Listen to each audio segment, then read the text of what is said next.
నా తల్లిదండ్రులు బతుకున్నప్పుడే నేను అన్నం పెడతాను, చచ్చినాక నేనేం చేయను. అరే వీరబ్రహ్మం, సారీ బ్రహ్మం, నిన్న నువ్వు కింద కామెంట్స్ లో నేను గట్టిగానే వేసుకున్నా, కానీ నువ్వు లైవ్ లోంచి వెళ్ళిపోయావు. సరేరా, ఆత్మ అనేటువంటిది వెంటనే జన్మ తీసుకుంటుందని చెప్పి అనుకుంటున్నావు కదా, మరి ఆత్మకి అవసరం అనేటువంటిది ఏది కావాలన్నా శరీరం కావాలని చెప్పి అన్నావు కదా. శరీరం కావాలన్నప్పుడు ఒక ఆత్మను తీసుకెళ్లి తగలబెట్టేసావు నువ్వు. అద్భుత, నేను ప్రేమిస్తున్నా, నేను నిన్నే ప్రేమిస్తున్నా, నీ జ్ఞానాన్ని కూడా ప్రేమిస్తున్నా నేను. మరి మీ నాన్న తెచ్చాడురా, మీ నాన్న తీసుకెళ్లి తగలబెడితే మీ నాన్న ఎక్కడికి వెళ్తాడు? ఆత్మే కదా, ఆత్మకి శరీరం కావాలి కదా. మరి ప్రేమ బొచ్చు పెక్కుతున్నావు అక్కడ. వచ్చారు బ్రహ్మం గారు వచ్చారు. సార్ నమస్కారం, నాకు కోపం ఏం లేదు మీ పైన, అడుగుతున్నా, క్వశ్చన్ చేస్తున్నా. అది పెద్దవాళ్ళు తప్పేం లేదులే కానీ అరే అన్నాక నేను పట్టించుకోను. నా వాయిస్ క్లియర్ గా ఉందా? బ్రహ్మాండంగా ఉంది సార్. మీలాంటి పెద్ద వ్యక్తులు మాత్రం మా దృష్టం. చెప్పండి. అదే నేను చిన్నపిల్లవాడిని, మీరు రా అన్నా ఏం పర్లేదు, మీరు నాకు బాబాయ్లు అంటోళ్ళు అంతే. మీ వయసు పెద్ద అనుకున్నా నేను. సంతోషం సార్. ఇప్పుడు నేను అమృత సిద్ధి గారి లైవ్ లోకి వచ్చాను క్యాజువల్ గా, మీరు వెళ్ళిపోయారు. ఆ లైవ్ గురించి మనం పక్కన పెట్టేద్దాం. ఇప్పుడు మీరు అద్భుతమైన జ్ఞానం కలిగిన వ్యక్తి, మీరు భగవద్గీత పెట్టుకున్నారు కదా. చెప్పండి. గీత ప్రకారం మీరు బతుకుతున్నారు కదా, సంతోషం. మీరు అదే చెప్పారు లైవ్ లో, నేను విన్నాను. అది మీకు సరిగ్గా అర్థం కాలేదని నేను ఏంటంటే 18 పురాణాలు ఉన్నాయి కదా, ఒక పురాణం ఒక రకంగా చెప్తుంది. వినిపిస్తున్నా వాయిస్? సార్ నేను కొద్దిగా స్పీడ్ గా మాట్లాడడం వల్ల నాదే క్లారిటీగా రావట్లేదని చెప్పి. ఓకే, మీరు చెప్పండి, బాగుంది, మీ వాయిస్ బాగుంది, అద్భుతంగా చెప్పండి. 18 పురాణాలు చదవాలా లేకుంటే ఏదో ఒకటి చదవాలంటే చక్రధారి గురువు గారు చెప్పారు, ఏదో ఒకటి చదివినా చాలు, అంతే కదా, విడదీసి మీకు ఇష్టం వచ్చింది అక్కడ చదవండి అన్నట్టుగా చెప్పారు కదా. సో ఏదో ఒకటి ఇక్కడ చిన్న కరప్షన్. చక్రధారి గారు కాదు చెప్పింది, అక్కడ రవిశంకర గురువు గారు చెప్పారు క్యాజువల్ గా. ఏదో ఒక పురాణం అన్నా కాస్త కొద్దిగా కాదు రవిశంకర గురువు గారు చెప్పింది ఏంటంటే, కనీసం ఒక పురాణం చదివితే దాంట్లో ఉన్నటువంటి సారాంశం కొంచెం పీల్చుకుని అర్థం చేసుకుని జ్ఞానం తెచ్చుకుని మిగతావి కూడా మనం స్వీకరించేటువంటి ఆలోచనలోకి వెళ్ళటానికి ఉండేటట్టుగా ఉంటాయి మన దగ్గర. ఇప్పుడు మీరు రామాయణం నమ్ముతారు కదా, మీరు కృష్ణుని నమ్ముతున్నారు కదా, మీరు ఈ రెండు కరెక్ట్ కదా, ఈ రెండు నమ్ముతున్నారు కదా. ఇప్పుడు కృష్ణుడు కూడా, ఇప్పుడు నాకు నిన్న అడగాల్సిన క్వశ్చన్ నాకు మిగిలిపోయింది అదొకటే అనమాట. మరి కృష్ణుడు ఇప్పుడు మనకి ఈ ఒక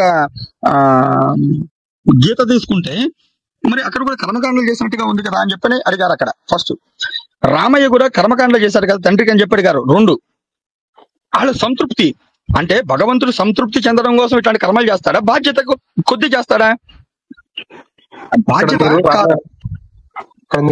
చూసుకుంటే చెప్పేదేనండి. ఇప్పుడు నేను చెప్తాను. ఇప్పుడు రామాయణం ప్రకారం చూసుకుంటే రాముడు కర్మకాండలు చేశాడంటే దాని అర్థం ఏంటి? ఆయన ఏదో దేవుడు, నేను అందరికి చెప్తానని చెప్పి ఆయన ఏం దేవుడు అని ఆయనకు తెలియదు. ఆయన అందరు మనుషుల్లాగే అందరూ ఆచరించే కర్మకాండలు చేశాడు అంతే. ఎందుకంటే అది పితృ మీద ఉన్న ప్రేమ. ఇప్పుడు నేను ఎంత చెప్పినా గానీ ఒకవేళ నా తల్లిదండ్రులు చనిపోయి మా నాన్న చనిపోయాడు తిరిగి రావడానికి తెలిసినా సరే నాకు అదొక ప్రేమ ఉంటుంది. మా నాన్న ఇంకా ఏదైనా పెడితే తింటాడేమో అన్న ప్రేమ ఉంటుంది. ఆ ప్రేమ చొప్పున పెడుతున్నాం, అది మన ఇష్టం. ఒకవేళ నాకు తెలిసినా సరే మా నాన్న నేను ఇప్పుడు దేవుడి దగ్గరికి వెళ్ళి ఒక విగ్రహాన్ని తయారు చేసుకున్న విగ్రహంలోనే దేవుని చూసుకొని అక్కడ ప్రసాదాలు పెడుతుంటే అక్కడ ఆ విగ్రహం కిందని తెలుసు, కానీ నా భక్తి చొప్పున పెడుతున్నాను. అలాగే పితృలకు కూడా నా సంతృప్తి కోసం పెడుతున్నాను. కానీ అంతేగాని ఇప్పుడు మీరు గరుడ పురాణంలో చెప్పినట్టు ఖచ్చితంగా పెట్టాల్సిందే, పెట్టకపోతే అవి పతించిపోతాయి అన్నట్టుగా ఉంది కదా, అదంతా నేను నమ్మ అన్నట్టుగా చెప్తున్నాను. మీరు ఏ ప్రామాణికంతో చెప్తున్నారు ఈ పదాలు నాకు చెప్పండి ఫస్ట్. ఆ ప్రామాణికం చెప్పాల్సింది మీరు కదండి. ఇప్పుడు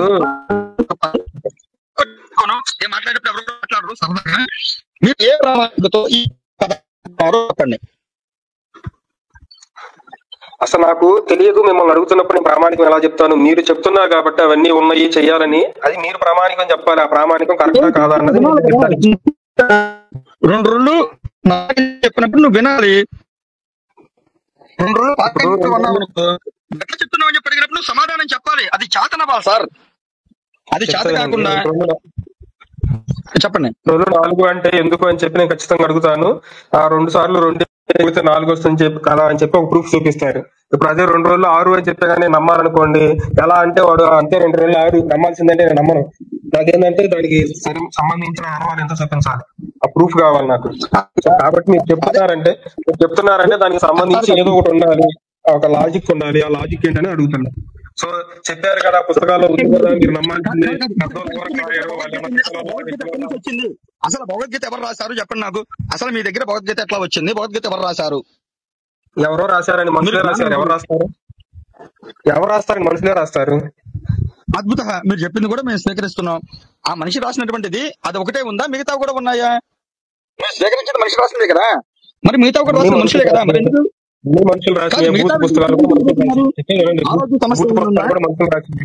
నాకు ఏది నచ్చితే ఏది లాజిక్ గా అనిపిస్తే దాన్ని స్వీకరిస్తాను. నేను అన్నింటినీ స్వీకరించాలని లేదు కదా. ఇప్పుడు బయట బజార్లో పుస్తకాలు చాలా ఉంటాయి, అది కూడా రాసిందే కదా, పెద్దోళ్ళు రాసిందే కదా అని చక్రధర్ గారు మీరే మాట్లాడండి. రామయ్య ఒక్క నిమిషం. బ్రహ్మం గారు అడుగుతున్నటువంటి ప్రశ్న విధానము సమంజసంగానే ఉంది. నాకు ఒక 2 నిమిషాలు టైం ఇస్తావా రామయ్య? మీ తర్వాత మీరు మాట్లాడండి. అయ్యా బ్రహ్మం గారు, నాకు అయ్యా నమస్కారం. అయ్యా నమస్కారం అండి. ఇప్పుడు వేదం అంటే మన సనాతన ధర్మం వైదికమైనటువంటి ధర్మం. ఈ ధర్మములో అనేక విధమైనటువంటి కార్యక్రమాలు ఎన్ని ఉన్నా 5 యజ్ఞాలు ఖచ్చితంగా ఉన్నాయి. వారి చేసే విధానాల్లో మార్పు ఉండవచ్చు, కానీ అందరూ ఏదో ఒక రీతిలో మాత్రం వాటిని ఆచరిస్తూనే ఉంటారు. భూతయజ్ఞం ఉంది, పితృయజ్ఞం ఉంది, దేవతా యజ్ఞం ఉంది, బ్రహ్మయజ్ఞము ఉంది. ఇవన్నీ మనం ప్రతిరోజు చేస్తూనే ఉన్నాం, తెలుసో తెలియక. ఇప్పుడు వీటిలో మీకు ఎక్కడ అనుమానం వచ్చింది? ఆ ప్రశ్న ఒక ప్రశ్న మీరు డైరెక్ట్ గా అడగండి. ఒక ప్రశ్న తర్వాత ఇంకో ప్రశ్న మనం మాట్లాడుకుందాం.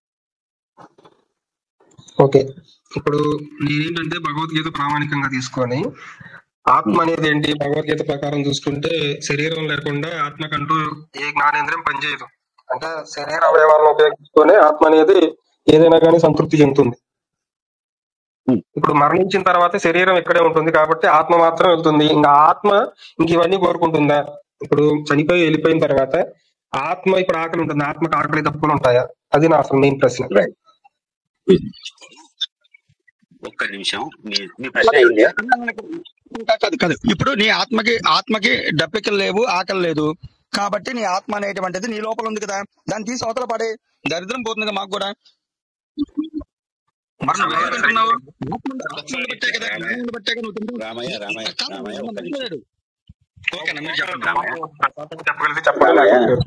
సార్ నేను చెప్పలేదు సార్ మిమ్మల్ని, ఆయన చెప్పలేదు, నేను వివరంగా చెప్పాను. తిట్టినట్టే అవుతుందండి, బూతులు తిట్టాల్సిన అవసరం లేదు, కోపడటం అవసరం లేదు, సమాధానం చెప్పండి. చాలా మంది చూస్తున్నారు, అందరూ తెలుసుకుంటారు. నాలాంటి చాలా మంది ముందు ఉంటుంది, వాళ్ళందరినీ చెప్పండి.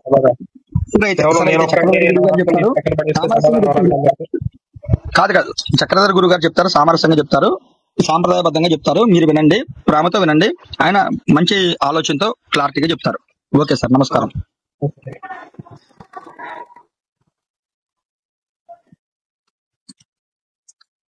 అయ్యా మన బ్రహ్మం గారు, ఫస్ట్ అంటే మొదట మనకు మీరు అడుగుతున్న ప్రశ్న ఆధ్యాత్మిక యజ్ఞానికి సంబంధించినటువంటి ప్రశ్న, కానీ మీరు పితృయజ్ఞము స్థాయిలో మీరు అడుగుతున్నారు. కానీ దీనికి మనం రెండిటికి సమన్వయం చేసుకోవాలి. వాటిలో ఆత్మ లేకుంటే శరీరము పనిచేయదు, శరీరము లేకుంటే ఆత్మ పనిచేయదు. వాస్తవంలో ఆత్మకు ఏ విధమైనటువంటి కోరికలు గాని, భ్రాంతి గాని, ఆకలి దప్పికలు గాని లేవు. నైనం చిందంతి శస్త్రాన్ని నైనం దహతి పావక నైనం క్లేదయం త్యాపు నశోషయతి మారుత. అంతే కదండి బ్రహ్మం గారు, ఆత్మ యొక్క స్థితి మనకు భగవద్గీత ప్రామాణికంగానే మనం మాట్లాడుకుందాం. కానీ ఇటు శరీరము కాక అటు ఆత్మ కాక మధ్యస్థితిలో జీవుడు అనేటువంటి వాడు ఒకటి ఉన్నాడు. ఆ జీవునికి ఇటువంటి ఆకలి దప్పికలు, కర్మ బంధాలు, సుఖ దుఃఖాలు, పాప పుణ్యాల లెక్క ఆ జీవుడు జన్మ తీసుకున్నప్పుడు శరీరాదుల ద్వారా అనుభవిస్తాడు. శరీరం వదిలినాక యాతనా శరీరాన్ని పొంది ఇతర లోకాలలో వారి పుణ్య పాప కర్మలను బట్టి వాడు అనుభవిస్తాడు. మీకు ఇంతవరకన్నా ఒక క్లారిటీ ఉందే బ్రహ్మం గారు? నేను ముందుకు వెళ్ళడానికి ఇక్కడ ఏమన్నా ఇంకా మీకు అనుమానం ఉందే? నాకు తెలిసింది చెప్తానండి. అంటే నేనేం తెలుసుకున్నానంటే, అంటే ఇది భగవద్గీత ప్రకారం కాదు, మామూలుగా గరుడ పురాణం ప్రకారం నాకు తెలిసింది. అంటే మరణించిన తర్వాత మన ఆత్మ అనేది ముందు పితృలోకాలకు వెళ్తుంది. అంటే ఏంటి, ఈ పితృలోకాల నుంచి ఆ పితృలోకాలకి అధిపతి యముడు అంటారు. ఆ యముడి దగ్గర ఛత్రపతి చిత్రగుప్తుడు పాపాలని పుణ్యాలని లెక్కించి ఎవరు ఎటు పోవాలో, స్వర్గానికి పోవాలంటే స్వర్గానికి, నరకానికి పోవాలంటే నరకానికి పంపిస్తారు అన్నట్టుగా విన్నాను నేను. Okay sir, okay. ఇప్పుడు మీకు 11 రోజుల ఇక్కడ వరకు ఏమో ఆత్మ చెప్పండి సార్, చెప్పండి. ఆత్మ రూపంలోనే ఉంటుంది. ఆ తర్వాత మామూలుగా ఆ, చిత్రగుప్తుడు లెక్కించి స్వర్గానికి పోవాలంటే స్వర్గానికి, పుణ్యాత్ముల్ని స్వర్గానికి, పాపాత్ముల్ని నరకానికి పంపుతారని విన్నాను. అది కరెక్టేనా? ఇప్పుడు కృష్ణుడు చెప్పాడని చెప్పి మీరు చెప్పారు కదా ఏంటది? సార్, భగవద్గీత గీత కృష్ణుడు ప్రకారం ఇవన్నీ మీరు లేవు. చెప్పారు కదా. భగవద్గీతలు ఇవన్నీ లేవు. భగవద్గీతలో ఆ, కృష్ణుడు మరి మరి మరి మీరు ఎక్కడి నుంచి తీసుకొచ్చి చెప్తున్నారు? నాకు అర్థం కాలేదు, నా డౌట్ అది. నేను ఉందా లేదా అని అడుగుతాను. అంటే గరుడ పురాణం ఇలా ఉందంటే నాకు తెలిసింది చెప్తున్నానని చెప్తున్నాను నేను. నిజమా కాదని కాదు కూడా కాదు మిమ్మల్ని కాదు అడుగుతున్నా. కాదండి. ఇప్పుడు మిమ్మల్ని నేను క్వశ్చన్ అడుగుతున్నాను. శరీరం అనేటువంటిది లేకుండా ఆత్మ అనేటువంటిది ఏమీ చేయలేదని చెప్పి చెప్తున్నారు మీరు. తిండి తినలేదు, నిద్రపోలేదు, ఎటు తిరగలేదని చెప్పి మీరు చెప్తున్నారు. మరి అదే ఆత్మ పరమాత్మలో కలవటానికి, వెళ్ళటానికి చేయాల్సిన ప్రక్రియ అంటే ఏంటి అనేటువంటిది మీరు చెప్పండి సార్, మాకు తెలుసుకుంటాం. మేము, మాకు జ్ఞానం లేదు సార్, చిన్నపిల్లలు మేము. మేము మీ కాళ్ళ ధూళి మేము. మమ్మల్ని ప్రేమించండి ఒకసారి చెప్పండి. సరే చెప్తానండి. నేను భగవద్గీత ప్రకారం ఏం చదువుకున్నానంటే, ఆ దేవుణ్ణి సరిగ్గా తెలుసుకొని మనం చేసే సత్కర్మల ఫలితం వల్ల మోక్షానికి కోరుకుంటే మోక్షానికి వెళ్తామని ఉంది. అంతేగాని ఇంక మళ్ళీ మీ ఆత్మకి పితృ తర్పణలు చేయాలి, తర్పణలు చేస్తేనే మీ ఆత్మ అనేది స్వర్గానికి వస్తుంది అన్న విషయాలు అయితే లేవు భగవద్గీతలో. మీరు ఏ రకంగా దేవుని పూజిస్తే, అంటే ఏ లోకానికి వెళ్ళాలని చెప్పి మీరు ఆశపడుతూ దేవుని పూజిస్తుంటారు, మరి ఆ పాపాలు లోకానికి వెళ్తారు. కాదు. ఇప్పుడు రంగు రుచి లేనటువంటి ఒక ఆత్మ పాపాలు ఏ విధంగా ప్రక్షాళన చేసుకుని ఇంకో జీవులోకి వెళ్తుంది అనేటువంటిది కూడా మీరు చెప్పాలి. ఆత్మ ప్రక్షాళన చేసుకోదండి. ఆ పాపాల కారణంగానే ఇంకో జన్మను ఎత్తుతుంది. ఆ తర్వాత అనుభవిస్తుంది. ఆ పాపాలు ఏమైనా ఉంటే ఆ జన్మలో అనుభవిస్తుంది. ఆత్మ లేకపోతే జీవ అనేటువంటిది ఏ ప్రక్రియ చేయలేదండి. అవునండి, అదే ఆత్మ కదా నేను లేకపోతే చెప్తుంది. ఇప్పుడు ఆత్మ ఈ చేసిన పాపాలు పుణ్యాలు అంతా ఆత్మ ఖాతాలోనే ఉంటాయి. ఆ ఆత్మ అనేది ఇప్పుడు ఈ జన్మలో ఏదైనా పాపం చేసి, మీరు కొద్దిగా మాట్లాడండి తర్వాత నెక్స్ట్. ఓకే. అంటే ఆత్మ అనేది పాపం చేసి మరణించిందంటే ఆ మరణాన్ని, ఆ పాపాన్ని వచ్చే జన్మలో అయినా సరే అనుభవించాలి అన్న కారణంగా ఆ ఆత్మ డైరెక్ట్ గా అనుభవించలేదు, ఇంకొక శరీరాన్ని తీసుకొని అనుభవిస్తుంది. కాబట్టి ఇంకొక జీవి శరీరంలోకి ప్రవేశిస్తుంది. అంతే, ఇంకా అంతే. డైరెక్ట్ గా ఆత్మీయ ప్రక్షాళన చేసుకుంటే ఇంకొక అవతారానికి, ఇంకొక దాంట్లోకి రావాల్సిన అవసరం లేదు. నాకు తెలిసిన దాని ప్రకారం అయితే అది గురువు గారు చెప్పాలి. ఓకే, చక్రవర్తి గురువు గారు మీరు మాట్లాడతారా, లేదా నన్నే మాట్లాడమంటే మీరు మీట్లో పెట్టుకుంటే నేను మాట్లాడతా. రామయ్య, ముందు మీరు మాట్లాడండి. నాకు ఫైనల్ గా కొద్దిగా అవకాశం నేను ఒక 2-3 నిమిషాలు మీరు మాట్లాడేదంతా మాట్లాడండి. ఇక్కడ బ్రహ్మంసారు గారు పొరపాటుగా అర్థం చేసుకునేది ఏమంటే, ఆత్మ ఆత్మ ఆత్మ అంటున్నాడు. కానీ ఈ కర్మకాండ విధి విధానాలన్నీ కూడా జీవాత్మకు సంబంధించినవి. వాటి గురించి మనం మాట్లాడాలి. ఆత్మ అనాత్మ, ఆత్మ అనాత్మల మధ్యన సుఖ దుఃఖాలు, కర్మానుభవాలు అనుభవిస్తున్నటువంటి జీవుని గురించి గరుడ పురాణంలో వ్రాయబడింది. వేదము 3 భాగాలుగా విభజింపబడింది: కర్మ, భక్తి, జ్ఞానాలు.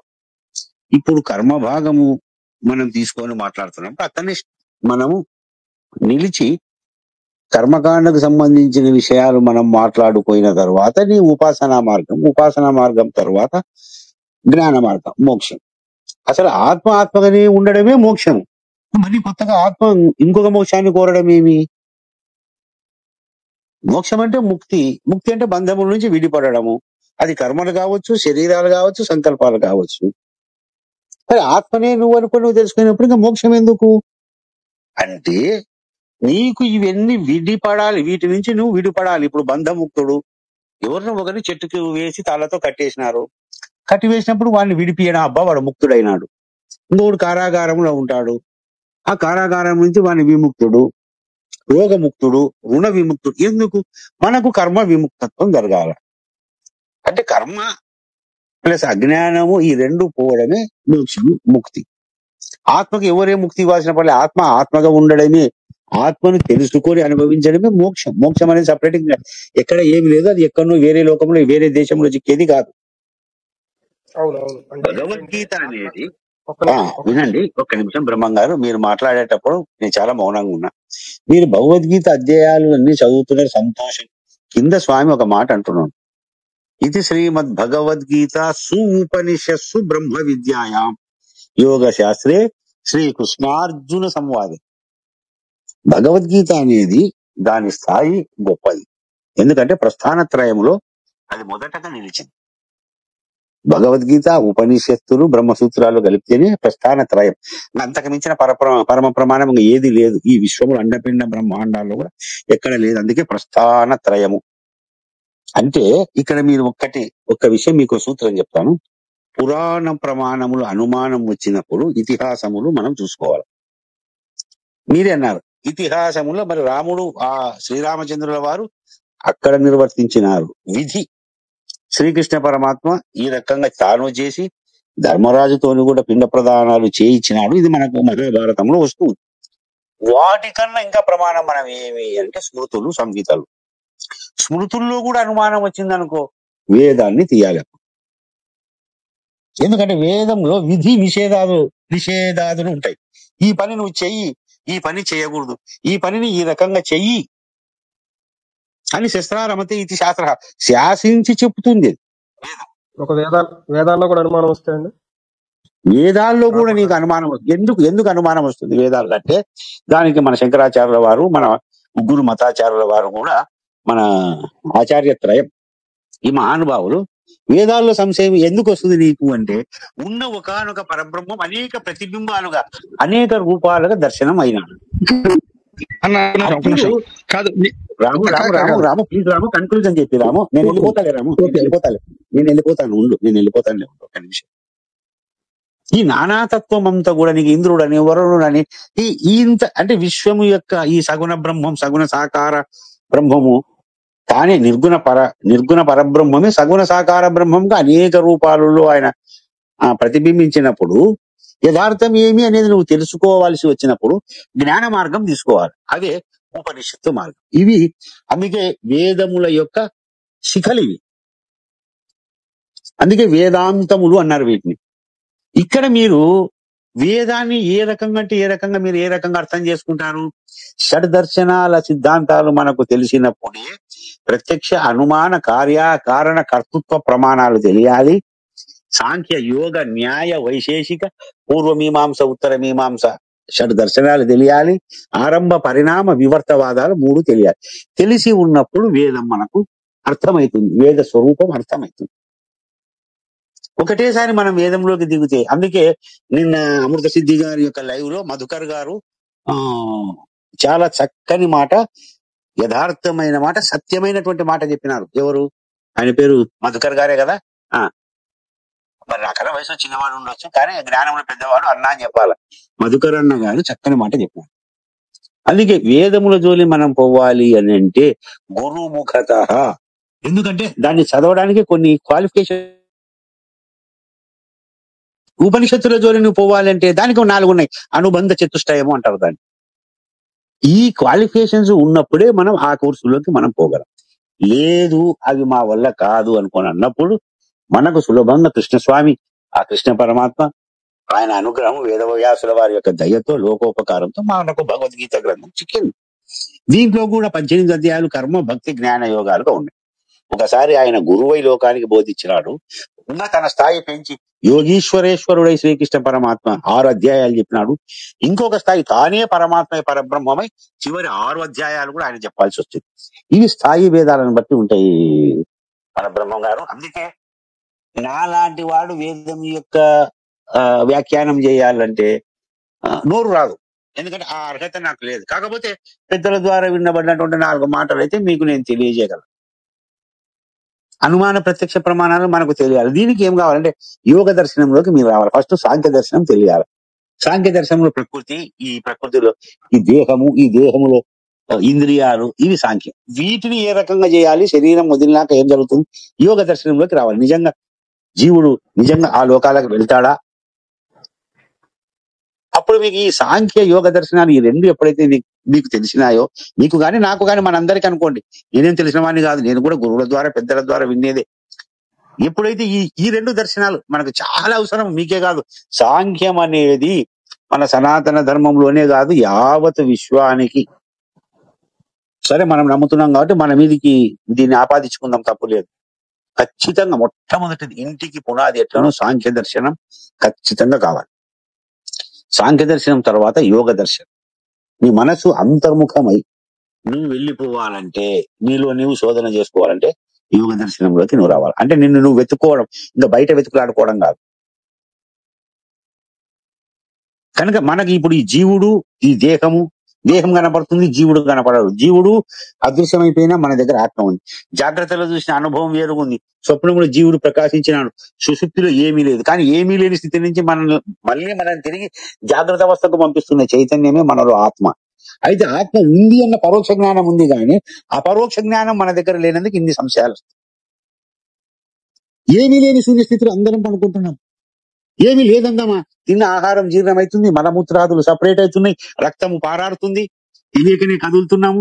తూర్పుకు తల పెట్టిన వాళ్ళము పొద్దున కల్లా మన పిల్లలు ఉత్తరానికి దక్షిణానికి తల తిరిగింటారు.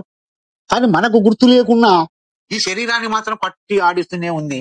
ఆ చైతన్యం ఈ అవస్థలకు తగులకుండా ఉంది.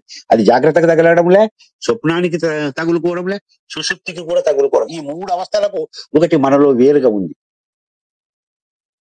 ఆ వేరుగా ఉండబడినటువంటిది ఆత్మ అని మనకు పెద్దలు చెప్తున్నారు. అయితే అది ఉంది అని మన ఆలోచనతో, పెద్దల ద్వారా మనం తెలుసుకున్న భావంతో, ఆ యొక్క వివరంతోనే మనం పరోక్ష జ్ఞానాన్ని, ఆ యొక్క పరోక్ష జ్ఞానంలో కూడా ఏదో దశాల గింజలో 1000వ భాగం మనము కొద్దిగా గ్రహించుకున్నాం.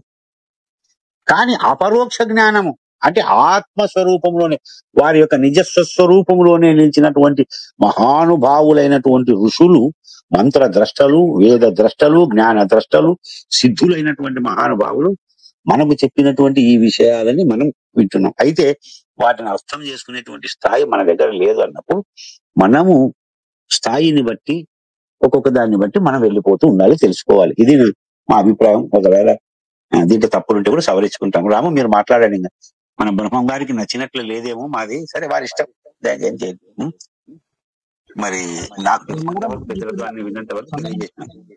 ఇంట్లో ఉంటారాము, మరి మీరు మాట్లాడండి, బ్రహ్మం గారికి అవకాశం ఇవ్వండి. ఇంకా సారు గౌరీశంకర్ సారు గారు కూడా ఉన్నారు, ఇవ్వండి.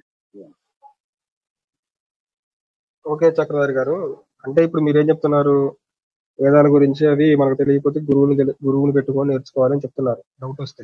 అదే కదా మీరు చెప్తుంది? ఇప్పుడు వేదాల్లో డౌట్ వస్తే ఏం చేయాలని అడిగిన దానికి సమాధానం. అయ్యా డౌట్ వస్తేనే కాదు బ్రహ్మం గారు, మీరు ఇక్కడ చిన్న విషయం జాగ్రత్త అయ్యిందండి. డౌట్ వచ్చేంత స్థాయి కూడా కాదు, అసలు వేద స్వరూపం, వేద పరిచయం కావాలంటే కూడా గురువు దగ్గర నుంచి నేర్చుకోవాలి అంటున్నా. ఇప్పుడు మనం ఏదైనా పాటించాలంటే దాని గురించి పూర్తిగా తెలుసుకొని పాటించాలా, లేకుంటే తెలియకపోయినా పర్లేదని పాటించాలా? తెలుసుకొని పాటిస్తే అప్పుడు అది ఒక కర్మగా ఏర్పడుతుంది. తెలియకుండా మీరు దాన్ని పాటిస్తే ఒక పనిగా అది తయారైంది. తెలుసుకోవడం అనే శ్రద్ధ ఏదైతే ఉందో ఆ శ్రద్ధ మీకు జిజ్ఞాసగా మారుతుంది. అందుకే ఏ పని మనం చేయాలి అనేది శాస్త్రాన్ని తెలుసుకొని కార్యాకారణ సంబంధం చెయ్యండి అనే పరమాత్మ యొక్క ఆజ్ఞ మనకు ఉంది. తెలుసుకొని చేస్తే, అయ్యా నేను గురువుని కాదయ్యా, క్షమించండి అయ్యా మీకు నమస్కారం చేస్తాను, నేను గురువుని కాదయ్యా, నేను సామాన్యమైన యోగకుని స్వామి, నేనేదో సనాతన ధర్మంలో గేట్ కీపర్ కానీ నేను అంతే, అది మతి పెట్టుకోండి మీరు, నేను గురువుని కాదు స్వామి, క్షమించండి. ఇప్పుడు పాటించే వాళ్ళు ఎంతమందిని అడిగినా కానీ వాళ్ళకి తెలియదు, వాళ్ళు సరైన సమాధానం చెప్పలేదు, కానీ వాళ్ళందరూ పాటిస్తున్నారు. ఇప్పుడు అది ఏంటి అసలు నాకు అర్థం కావట్లేదు. వాళ్ళు పాటించడానికి వాళ్ళు పూర్తిగా తెలియకుండా పాటిస్తున్నారని దాని అర్థం ఏంటి? వాళ్ళు పాటించేది కరెక్టా లేకుంటే రాంగ్ అనేది కూడా తెలుసుకోకుండా వాళ్ళు పాటిస్తున్నట్టే కదా? అవునవును, మంచి ప్రశ్న. వాళ్ళు ఎవరు చెప్పింటే పాటిస్తున్నారు? చెప్తారు. ఇప్పుడు చెప్పగానే పాటించడం కాదు కదా. ఇప్పుడు 2 రోజులు ఆరు అనగానే ఎవరు ఎగ్జామ్ లోకి చెప్తుంటే వెళ్ళి 2 రోజులు ఆరు ఎవరు రాస్తే చెప్పు ఎలాగా? అయ్యా అయ్యా బ్రహ్మం గారు, ఎవరు చెప్పుతూ ఉంటే వాళ్ళు పాటిస్తున్నారు. ఇప్పుడు వాళ్ళు ఎవరినో మనం అది ఒకరిని కూడా గురువుగా దాన్ని పెట్టుకొని చూసుకోవాలి కదా. అదే వాళ్ళు ఎవరినో ఒకరిని నమ్మి ఎవరినంటే ఉంటారు ఎవరిని కదా. కూడా గురువుగా పెట్టుకోవడానికి లేదండి. ఎవరినంటే ఎవరిని కూడా నీకు గురువుగా పెట్టుకోవడానికి వీలు లేదు. అది ఒప్పుకోదు మన ధర్మం. ఇప్పుడు అట్లయ్యే కొంతమంది బాబాలు పుట్టినారు, దొంగ బాబాలు పుట్టినారు, దొంగ గురువులు పుట్టినారు. ఇట్లా గుడ్డిగా గురువుని చేయడమని మన వేదంలో లేదు. మన ఋషులు మన మహాత్ములు కూడా ఆ రకంగా చెప్పలేదు. ఎవరిని గురువు అన్నాడు? వేదం అదేనండి. ఇప్పుడు తెలిసి ఇప్పుడు వాళ్ళు అది పాటిస్తున్నారు. ఒక మంచి గురువు, సరైన గురువునే పెట్టుకున్నారు అంటే గురువు గారు చెప్పారు కదని పాటించాలా, లేకుంటే గురువు గారి నుంచి మొత్తం తత్వం తెలుసుకొని ఇది దీన్ని చేయడం వల్ల ఫలితం ఇది, దీన్ని చేయడానికి కారణం ఇది అని తెలుసుకొని చేయాలా? అంటే వీళ్ళు ఒక మంచి గురువునే పెట్టుకున్నారు కానీ గురువు దగ్గర నుంచి పూర్తి జ్ఞానం పొందడంలా. గురువు గారు చేయమని చెప్పారు, గుడ్డిగా చేస్తున్నారు. ఎందుకు చేయాలి ఏంటి అనేది తెలుసుకోవడం లేదు. ఆ గురువు గారికి తెలిసి మీకు ఉండొచ్చు కానీ వీళ్ళు కనుక్కోవడం లేదన్నమాట. సో అలా చేయడం కాదు మంచిదేనా? అప్పుడు అప్పుడు ఆ ఇప్పుడు నేనే ఉన్నానండి, నాకు తెలియకనే నేను చేస్తున్నాను. నా గురువు మీద నమ్మకంతోనూ గౌరవంతోనూ శాస్త్రం మీద వేదం మీద విశ్వాసంతోనూ చేస్తున్నాను. వాటి వల్ల వచ్చే విధానాన్ని నా గురువు చూసుకుంటాడు. ఇప్పుడు ఒకవేళ పొరపాటు జరిగింది అనుకోండి, గురువు గారి నమ్మకం చొప్పున గురువు గారి మీద ఉన్న నమ్మకం చొప్పున ఒకవేళ అతను ఏదైనా తప్పు చెప్పినా కానీ దాన్ని పాటిస్తుంటే మనం అలా గురువు గారి నమ్మకం చొప్పున గురువు గారి మీద ఉన్న నమ్మకం చొప్పున తప్పు చేస్తున్నట్టే కదా. దాన్ని తెలుసుకోకుండా చేయకపోవడం తప్పు మందే అవుతుంది కదా. ఇక్కడ ఇప్పుడు ఒకటి గురువు గారి మీద నమ్మకం ఉంది, ఆయన కరెక్టే తప్పు చెప్తారు అనుకోండి, తప్పు అప్పుడు ఎవరికి చెప్పడం ప్రాబ్లం ఉండదు. అయితే కానీ అసలు అది కరెక్టో కాదో కూడా తెలుసుకోకుండా మనం పాటిస్తాం. ఒకవేళ కరెక్ట్ కాకపోతే మీ అనుభవమే మీకు నేర్పిస్తుంది. ఇంకొకటి, శాస్త్రానికి అతీతంగా వేదాలకు అతీతంగా తన సొంత నిర్ణయంగా చెప్పేటువంటి వాడు గురువు కాదు. మన మెయిన్ పాయింట్ మీరు అది అర్థం చేసుకోండి. ఆ రకంగా పొరపాటుగా చెప్పేవాడు కూడా మన సనాతన ధర్మంలో గురువు కాదు. ఒకవేళ గురువు చెప్తున్నాడు. ఇప్పుడు చెప్పినా దాని గురించి పూర్తిగా తెలుసుకుంటే కదండి అతను గురువు కరెక్ట్ చెప్పాడా లేదా అని మనం తర్కబద్ధంగా ఆలోచించుకోవాలి. అది ఇది ఒక విషయం. పాటించే వాళ్ళు అప్పుడు గురువుని సెలెక్షన్ ఒకటండి. ఇప్పుడు గురువు దగ్గరికి ఎందుకు పోయినాడు తాను? తెలియదు. అంటే గురువు గారి మీద కాదండి నమ్మకం చొప్పున బ్రహ్మం గారు, చేస్తున్నారు. గురువు గారు చెప్పారు కాబట్టి కరెక్టే చెప్పారని నమ్మకం చొప్పున చేస్తున్నారు కానీ అయ్యే గురువు గారు చెప్పింది ఇప్పుడు అది గురువు భక్తి అవుతుంది. కానీ గురువు మీద నమ్మకంతో ఉండేది గురువు భక్తి అవుతుంది. కానీ అది కూడా అంధవిశ్వాసమే. అదే కదా. దీనికి ఏమంటున్నారంటే దానికి మన శక్తులే మనకు ప్రమాణం. వాయిస్ లో అయింది, ఫోన్ వచ్చిందా? అయ్యా కొద్దిగా ఫోన్లు వస్తున్నాయి, ఒక్క నిమిషం నేను మళ్ళీ జాయిన్ అవుతాను. రాము అక్కడ ఓకే అండి. కొద్దిగా మాట్లాడు. కాదండి, ఇప్పుడు మీరు ఏదైనా చెప్పదలుచుకుంటే భగవద్గీత నుంచి ఏదైనా శ్లోకాలు తీసుకుని వాటి ప్రామాణికంగా నేను చెప్పగలుగుతారా? ఇప్పుడు భగవద్గీతలో శ్లోకాలు ప్రామాణికంగా కదండి నేను చెప్తుంది. ఆత్మ అంటే ఏంటి? ఆత్మ అనేది శరీర అవయవాలు, ఆ జ్ఞానేంద్రియాలు లేకుండా ఆత్మ ఏంటి అనుభవించదు. ఆత్మ అనేది మళ్ళీ మరి శరీరాన్ని ధరించి ఇక్కడ మళ్ళీ శరీరాన్ని ధరించి నువ్వు దాటి నాకు నా దగ్గర పోవద్దు, ఇక్కడ రాదు. ఏది లేకపోతే ఎక్కడికి పోదని చెప్పి చెప్తారు కదా. మరి ఎక్కడికి పోదన్నప్పుడు పితృలోకాలకు పోతుందా, రోగులు నరకాలకు పోతుందా, గడ్డ గుడ్డు పోతుందా అని చెప్పినటువంటిది మీరు మనం మాట్లాడడానికి అవకాశం లేదు కదా. లేదు కదా. విశేషం ఇవ్వండి. మరి దానికి శరీరం కావాలిగా. మరి మీరు ఏం చేస్తున్నారు దానికి? నేను అదే కదా చెప్తుంది. అవన్నీ అసలు జరగడానికి ఆస్కారం లేదు కదా అంటున్నా. మీరేం చెప్తున్నారంటే ఖచ్చితంగా పితృ తర్పణలు వదలాల్సిందే. ప్రతి సంవత్సరం ఏదో ఒక నదికి వెళ్ళి తర్పణలు వదలాలి. మన పితృలందరినీ 10,000, 10,000, 30,000, 50,000 పెట్టాల్సిందే. అదేదో ఇదేదో అని చెప్పి చెప్తున్నారు కదా. అది కరెక్ట్ అంటారా? సమాజానికి ఇచ్చే మెసేజ్ కరెక్ట్ అంటారా? ఏది నాకు అర్థం కాదు. ఏదో పితృ కర్మలు చేయాలంటే డబ్బులు ఖర్చు పెట్టాలని చెప్పి చెప్తున్నారు కదా. ఇప్పుడు కర్మలు ఎందుకు చేస్తున్నాము తెలుసుకోకుండా ఎవరో చెప్పారు కదా అని చేస్తున్నాం. ఇప్పుడు ఎందుకు చేస్తున్నాం అంటే ఏదో చెప్తున్నారు, చేయకపోతే ఆత్మ తప్పించిపోతుంది, పితృ తర్పణల కోసం ఎదురు చూస్తూ ఉంటుంది అన్నట్టు కూడా చెప్తున్నారు. దానికి భగవద్గీతలో చెప్పిన శ్లోకాలకి పొంతన కుదరడం లేదు. అది నేను అడుగుతుంది. ఇప్పుడు ఆత్మ అనేది కొంతకాలం మాత్రమే పితృలోకాల్లో ఉంటుంది. ఆ తర్వాత పాపపుణ్యాల ప్రకారం ఎక్కడికి కావాలని ఎక్కడికో లోకానికి వెళ్తుంది. స్వామి, భగవద్గీత ఎక్కడి నుంచి వచ్చింది? ఎక్కడి నుంచి వచ్చింది? జనంలో నుంచి వచ్చింది. ఎవరో ఒకరు రాశారండి. ఎక్కడి నుంచి మైండ్ లో నుంచి వచ్చింది. మరి గీత ఎక్కడి నుంచి వచ్చింది? అంటే గీత ఎక్కడి నుంచి వచ్చింది? మరి రాసినోడు మైండ్ లో నుంచి వచ్చిందండి. ఆహా, నీలాంటి వ్యక్తులు సమాజానికి చాలా అవసరం నాన్న. జాంబీల కింద చాలా మందిని నాశనం ఒక్క పెట్టడానికి. నిమిషం ఉండండి. ఇప్పుడు ఖచ్చితంగా అవసరం. టాపిక్ ఏమిటి, ఎక్కడి నుంచి ఎదుగుతున్నారు అసలు? నా వాయిస్ నాకే వినిపిస్తుంది. చెప్పండి. టాపిక్ ఏంటండి అసలు?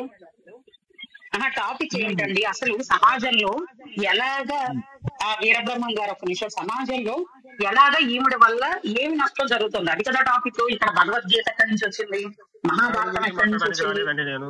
నా టాపిక్ వేరండి, ఆవిడ టాపిక్ వేరు. ఆవిడ గురించి అసలు ఆ టాపిక్ ఏంటో కూడా నాకు తెలియదు. నేనేదో కామెంట్ పెడితే నన్ను లైవ్ లోకి రమ్మన్నారు, వచ్చాను. దాని గురించి ఏం కామెంట్ పెట్టారు? ఇవన్నీ నమ్మాలా అన్నట్టుగా. అంటే ఇప్పుడు నమ్మక్కర్లేదు. ఆత్మ అదే నేను చెప్పాను, నమ్మక్కర్లేదంటే సరిపోతుంది కదా, ఖచ్చితంగా నమ్మారు, ఎందుకు భయపెట్టడం జనాలని. ఇవన్నీ ఏం పబ్లిక్ నమ్మక్కర్లేదు. మీడియాలో ఇప్పుడు వచ్చింది. ఒకటండి, మన ధర్మంలో ఉన్న గొప్పతనం ఏంటంటే స్వేచ్ఛ. భగవంతుడు గీత చెప్పేసి అంటాను లాస్ట్ లో, నాకు తెలిసింది నేను చెప్పాను, నీకు నచ్చిన నువ్వు చెయ్యి అన్నాడు. ఎందుకు? అర్జునుడు ఒక కన్ఫ్యూజ్డ్ మైండ్ లో ఉన్నప్పుడు భగవంతుడు గీతని చెప్పాడు. ఎందుకంటే మీరు చూసుకుంటే, మీరు మ్యూట్ లో ఉంటే నేను చెప్తానండి, నా వాయిస్ నాకే వినిపిస్తోంది. అర్జునుడు ఫస్ట్ లో ఏమంటాడు, ఓకే నువ్వు చెప్పు. ఫస్ట్ లో అంతా బాధపడతాడు, వీళ్ళంతా నా వాళ్ళు, నేను యుద్ధం చేయలేను, ఇదంతా నాకు వద్దు అంటాడు. తర్వాత కృష్ణ నువ్వు చెప్పు ఏం చేయాలో, నేను ఈ మాట వింటా అంటాడు. మళ్ళీ నా వల్ల కాదని చక్కై పెడతాడు. అంటే ఒక కన్ఫ్యూజ్డ్, ఏంటి యుద్ధం చేయాలా చేయకూడదా, నువ్వు చెప్పు నేను వింటా అంటాడు, మళ్ళీ నా వల్ల కాదంటాడు. ఇటువంటి ఒక పరిస్థితుల్లో భగవానుడు గీతని చెప్పాడు. సో మనకి లాస్ట్ లో కూడా నీకు నచ్చినట్టు చేయాలని ఎందుకు చెప్పాడు? భగవంతుడు మనకి ఇప్పుడు స్వేచ్ఛ ఇస్తాడండి. ఇదే నువ్వు ఖచ్చితంగా ఇలాగే ఉండాలని భగవంతుడు చెప్పాడు. కానీ తక్కువ ఒప్పువ ఆయన అంతర్యామిగా ఉండి మనకు చెప్తూనే ఉంటాడు, ఒరే తప్పుదారిలో వెళ్తున్నావు చూసుకో అని. వినటం వినకపోవడం మన ఇష్టం. అంటే ఆ స్వేచ్ఛ మనకి ఎప్పుడు ఉంటుంది మన ధర్మంలో. మీరు ఇది నమ్మాలి, మీరు భగవంతుడిని నమ్మాలి అనేవి లేదు, నమ్మకపోయినా వచ్చిన నష్టమేమీ లేదు, మీరు కరెక్ట్ గా ధర్మంగా ఉన్నంత కాదు. అదండి వీరబ్రహ్మం గారు. సృజన గారు, అంటే ఇప్పుడు ఈ పితృ కర్మకాండాలు ఇవన్నీ చేయకపోయినా పర్లేదు అంటారు. చేస్తే మీ ఇష్టం, చేయకపోయినా మీ పర్లేదు ఇష్టం, అని చెప్తున్నారు. మీ ఇష్టం అంటున్నా. ఓకే, అలా చెప్తే నేను నాకే ఖండిస్తున్నా, ఇబ్బంది లేదండి. నేను ఖండిస్తున్నా. చెప్పండి. మీరు చెప్పండి. ఎందుకంటే నువ్వు జ్ఞానం లేని వ్యక్తివి, నువ్వు చేసుకోకపోతే చేసుకోపోయావు. అయ్యో, మిగతా జ్ఞానం వాళ్ళని ఏంటి, మాకు చేసుకోవద్దని చెప్పి చెప్తే మేము చెప్పడానికి నేర్చుకున్నాం. మీ మొత్తం దగ్గర జ్ఞానం పుస్తకాలు ఉంది. మొత్తం చదివి చూడాలి కదా నువ్వు. స్వామి చెప్పేది విను, నాకు నీ పైన కోపం ఏం లేదు, పుస్తకాలు మొత్తం చదివి చూడాలి కదా. గరుడ పురాణం ఉంది కదా. పుస్తకాలు ఏమి చదవకుండా వీటిని చేయకూడదు అంటారా? నాకేం చెప్పాలి అర్థం కాలేదమ్మా, అతను మీరే చెప్పండి. ఏమిటండి పుస్తకాలు ఇప్పుడు చదవలేదు. మీ ప్రాబ్లం ఏంటి కరెక్ట్ చెప్పండి వీరబ్రహ్మం గారు, మీ ప్రాబ్లం కరెక్ట్ చెప్పండి. మీరు చెప్పింది నాకు ఓకే మేడం, మీరు చెప్పిందని నేను ఏకీభవిస్తున్నా. ఆయన ఖండిస్తున్నా అంటున్నాడు కదా, అందుకని చెప్పి ఆయనతో మాట్లాడతాను. చేస్తే చేయొచ్చు, లేకుంటే లేదన్నారు. మీరు చెప్పింది నేను ఏకీభవిస్తున్నా. అది మన ఇష్టం. ఇప్పుడు పితృకర్మలు చేయాలంటే ఏదో మన భక్తి చొప్పున మనకేదో ఆ పిచ్చి ఉండడం వల్ల చేసుకుంటాం. ఆ పిచ్చి లేనివాడు చచ్చిపోయిన వాళ్ళు తింటారా, ఏదో మన పిచ్చి లేనివాడు మానేస్తాడు, అది వాడిష్టం. అంతేగాని ఖచ్చితంగా అది చేయాలి పెట్టలేదు అనుకోండి, కరెక్టే, మన స్వేచ్ఛ ఎక్కడ పెట్టలేదు అనుకోండి, చచ్చిపోయినాడు వాడు ఎక్కడ వచ్చి తింటాడు, కాఫీ రూపంలో వచ్చి తినడం ఏంటి, ఇలా అనుకుంటాడు. అనుకున్న వాళ్ళు పెట్టరు. తర్వాత కొంతమందికి జీవితంలో కొన్ని రకరకాలుగా అనుభవిస్తూ ఉంటారు. అప్పుడు కూడా నాకు నచ్చింది నేను చేశా, ఇప్పుడు ఈ కష్టము ఏదో ఒకటి కూడా నేను అనుభవిస్తా అని కూడా అనుకోగలగాను. వాటి వల్ల కూడా అనుభవిస్తారు అని చెప్తున్నారా మీరు? ఎందుకంటేనండి తల్లిదండ్రులకి కనీసం పెట్టడం అందులో తప్పే ఉంది. అయ్యో, నేను వాళ్ళు బ్రతుకున్నాను చెప్పి వాళ్ళు బాగానే చూసుకున్నానండి, వాళ్ళకి ఏ లోటు లేకుండా చూసుకున్నాను, ఇంకా నా తప్పేంది? ఇంకా నువ్వు బతుకున్నాగా నువ్వు పెట్టకపోతే కూడా హ్యాపీగా బతుకుతారా నాయన స్వామి? ఎందుకు బతుకుతారు బాబాయ్ గారు? అది నీకు అర్థం కావద్దా? ఇప్పుడు సనాతన ధర్మం గొప్పదే, నాకు అర్థమైందిలే. కానీ ఇప్పుడు వాళ్ళు ముసలోళ్ళు అయిన తర్వాత వాళ్ళు కదలేని పరిస్థితిలో నేను పెడితేనే కదా వాళ్ళు తినేది. అక్కడ నా బాధ్యతనే కరెక్ట్ నిర్వర్తిస్తున్నా. సరే అయితే నువ్వు పెట్టావు, ఎందుకు పెట్టావు? ఎందుకు పెట్టా, నా బాధ్యత అది. వాళ్ళు నేను చిన్నపిల్లడప్పుడు నన్ను నేను పోషించుకున్న టైంలో వాళ్ళు నన్ను పోషించారు. నేను చెప్పేది వినండి, మీకు అంత ఉద్రేకం వద్దు. సరే నువ్వు పెట్టావు, ఎందుకు పెట్టావు? అదే కదా చెప్తుంది. నన్ను నేను పోషించుకోలేని టైంలో చిన్నపిల్లడప్పుడు వాళ్ళు నన్ను పోషించారు. కాబట్టి ఇప్పుడు వాళ్ళు పోషించుకోలేని టైంలో, ముసలి టైంలో నేను వాళ్ళు పోషించాల్సి, అది నా బాధ్యత. లేకపోతే నేను తెచ్చి ఎదగలేను కదా. సో నా బాధ్యత, నేను నా రుణాన్ని తీర్చుకోవడం కోసం వాళ్ళు ముసలి అయిన తర్వాత నేను వాళ్ళని పోషిస్తున్నా. సరే అయితే నిన్న నువ్వు మాట్లాడిన విషయం ఏంటో తెలుసా? నీకు గుర్తుందా? మర్చిపోయావా? చెప్పండి ఏంటో. ఆత్మ అనేటువంటిది ఏది స్వీకరించలేదు అని చెప్పావు కదా. ఆత్మ శరీరం లేకుండా దేన్ని అనుభవించదని పుస్తకం చెప్పాను. చదివావు కదా. ఆ? అవును అవును చెప్పండి. మరి స్వర్గాది పుణ్యలోకాలకి వెళ్ళడానికి ఆత్మ అనేటువంటి దానికి శరీరం కావాలా వద్దా? నాకు క్లారిటీ అక్కడ ఫస్ట్, దాని తర్వాత నేను మాట్లాడుతున్నాం. చెప్తుంది నాకు అది నేను క్లారిటీ చెప్తుంది కావాలి. ఏంటంటే నేను చెప్తుంది ఏంటంటే ఆత్మ అనేది డైరెక్ట్ గా ఏ స్వర్గానికి నరకానికి పోదు. ఎక్కడికి వెళ్ళినా సరే ఓ శరీరాన్ని తీసుకోవాల్సిందే. నా దృష్టిలో స్వర్గం అంటే ఏంటంటే ఎక్కడైతే మంచి భోగాల మధ్య జన్మిస్తుందో అదే స్వర్గం. ఈ పంచాయతీ వద్దు, నాకు ఈ పంచాయతీ వద్దు. నేను అడిగేటువంటి క్వశ్చన్ ఒకటే, ఆత్మ అనేటువంటిది స్వర్గానికి కానీ పుణ్యానికి కానీ ఎంత కాలానికి వెళ్తుంది? అది పాపాలు అనుభవించేటువంటి టైం ఎంత? నీకు ఏమైనా తెలుసా? నీ భగవద్గీత ఇచ్చారు కదా, మరి వేదాల మొత్తంలో నుంచి భగవద్గీత వచ్చిందా, లేదంటే కనుక ఎక్కడి నుంచి అన్నా ఊడిపడిందా? నాకు క్లారిటీ కావాలి. నేను అడిగే క్వశ్చన్ అది ఒకటే. నాకు నీకుతో పంచాయతీ వద్దు. నా క్వశ్చన్కి ఆన్సర్ చెప్పగలుగుతావు నువ్వు? ఏంటి మళ్ళీ అడగండి, వినలేదు సరిగా. అంటే ఏంటి భగవద్గీత నుంచి వేదాల భగవద్గీత ఆకాశం నుంచి ఏమైనా ఊడిపడిందా? అది రాసిన మైండ్ సెట్ నుంచి వచ్చిందండి. ఇప్పుడు నేను ఒక పుస్తకం రాశాను, అది సారీ మీరు ఇట్లా మాట్లాడితే మేము స్వీకరించాం. భగవద్గీత మాకు ప్రామాణిక గ్రంథము, దాన్ని మేము ప్రేమిస్తూ ఉంటాము. అది పక్కన పెట్టి అది మా గుండెల్లో ఉంటుంది. నాకు కూడా ప్రామాణికం. మరి మిగతా ఉన్నటువంటి పురాణాలు గాని ఇతిహాసాలు గాని మొత్తం అన్ని కూడా చదువుకుంటూ రావడం మానేసి ఎవరిపైన నోరుంది కదా అని చెప్పి మాట్లాడడం అనేటివి మేము స్వీకరించాం. మిగతా కూడా చదవండి. భగవద్గీత ప్రకారం భగవద్గీత రాసింది ఎవరు? భగవద్గీత ఎక్కడి నుంచి వచ్చింది? భగవద్గీత రాసింది ఎవరు? ఎవరో ఒక చెప్పండి. ఎవరు రాస్తే నాకేందుకు, నాకు కావాల్సిన దాంట్లో నీతి ఎవరు రాశారు అన్నది కాదు. నీతి ఉంది కదా, అది చదువుకో. మరి అందులో నీతి లేదని నేను చెప్తున్నాను. నీతి దీంట్లోనే కనిపిస్తుంది. నీతి లేదని చెప్పడానికి నీకు రైట్స్ ఎట్లా వచ్చినాయి అది చెప్పు. నేను చెప్తున్నా, మీరు నీతి ఉందని చెప్పండి. ఇప్పుడు నేను చెప్పే వాటిని కరెక్ట్ అని నిరూపించండి. ఓకే, నేను ఇప్పుడు దాకా అనుకున్నది తప్పు అని చెప్పి లెక్కలేసుకుని దాన్నే పాటిస్తాను. కాదు ఇప్పుడు మేము అద్భుతమైన నీతి తక్కువ వెదవం అని చెప్పి నేనే క్లారిటీగా చెప్తున్నాను. సరే, అయితే మరి కృష్ణుడు కర్మకాండాలు అనేటువంటి భగవద్గీతలో ఎందుకు ఉంది? నువ్వు రామాయణం నమ్ముతావు కదా, రామాయణంలో కూడా వాళ్ళ తల్లిదండ్రులకి కర్మకాండలు రామయ్య వెళ్ళి కూడా చేసినట్టుగా ఉంటుంది. మరి వీటిపైన ఒక విశ్లేషణ చెప్తే. రామయ్య చేశాడండి, రామయ్య చేసి ఖచ్చితంగా చేయాల్సిందే, ప్రతి ఒక్కరు చేయాల్సిందే. చేయకపోతే ప్రతి ఒక్కరు చేస్తున్నప్పుడు నువ్వు ఎందుకు ఖండిస్తున్నావు? అక్కడ నేను కూడా చేస్తాను. ఇప్పుడు చేయడానికి కారణం ఏందని అడుగుతున్నా. ఇప్పుడు ఆయన చేశాడు కదని చెప్పి ఆయన్ని బ్లైండ్ గా ఫాలో అయిపోమంటారా, లేకుంటే కారణం ఏదో తెలుసుకొని చేయమంటారా? రాముడు దేవుడు కాదా? ఇప్పుడు ఒక మంచి హీరో, నా ఫేవరెట్ హీరో వచ్చి కృష్ణుడు దేవుడు కాదా, రాముడు దేవుడు కాదా? నాకు ఈ రెండు క్లారిటీ ఇచ్చిన తర్వాత మీరు క్వశ్చన్ అడగండి, నేను సమాధానం చెప్తా. రాముడు మనిషేనండి. రాముడు మనిషి. రామాయణ కథలో రాముడు మనిషి. రామాయణంలో రాముడు మనిషే. అయితే రామాయణం మీరు నమ్మరా? రామాయణం నమ్ముతా. ఆ కథ నాకు బాగా ఇష్టం. దాంట్లో ఉన్న నీతి అంటే నాకు బాగా ఇష్టం. అందులో కూడా అక్కడ దేవుడు ఏం చెప్పలేదు. రాముడిని కమిడియన్ గా తీసుకుందాం. అయితే మీకేమన్నా పిచ్చా? నేనేమన్నా అన్నానా ఆ మాట? కాదు, నేను తీసుకుంటా. కాదు, మీరు మాట్లాడే మాటలు మనిషిలాగా తీసుకోండి.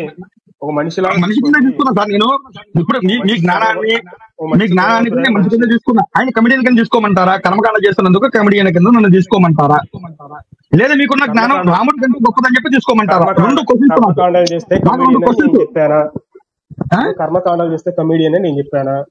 అది చెయ్యొచ్చు, అది మన తృప్తి కోసం చేసుకోవచ్చు అని నేనేం చెప్తున్నా కదా. తృప్తి కోసం చేసుకోవటం సార్ చేయాల్సిన అసలు నమ్ముకున్నటువంటి దేవుడు చెప్పినటువంటి మీరు తృప్తి అంటామంటే దరిద్రంగా పోతే. దేవుడు ఎక్కడ చెప్పాడండి? దేవుడు ఎక్కడ చెప్పాడు? రాముడు దేవుడు కాదా? రాముడు అక్కడ దేవుడు కాదు. ఆయన మనిషిగా ఉన్నప్పుడు ఇవన్నీ చేసింది. మనిషి కింద వచ్చి చేసినటువంటి దేవుడు కూడా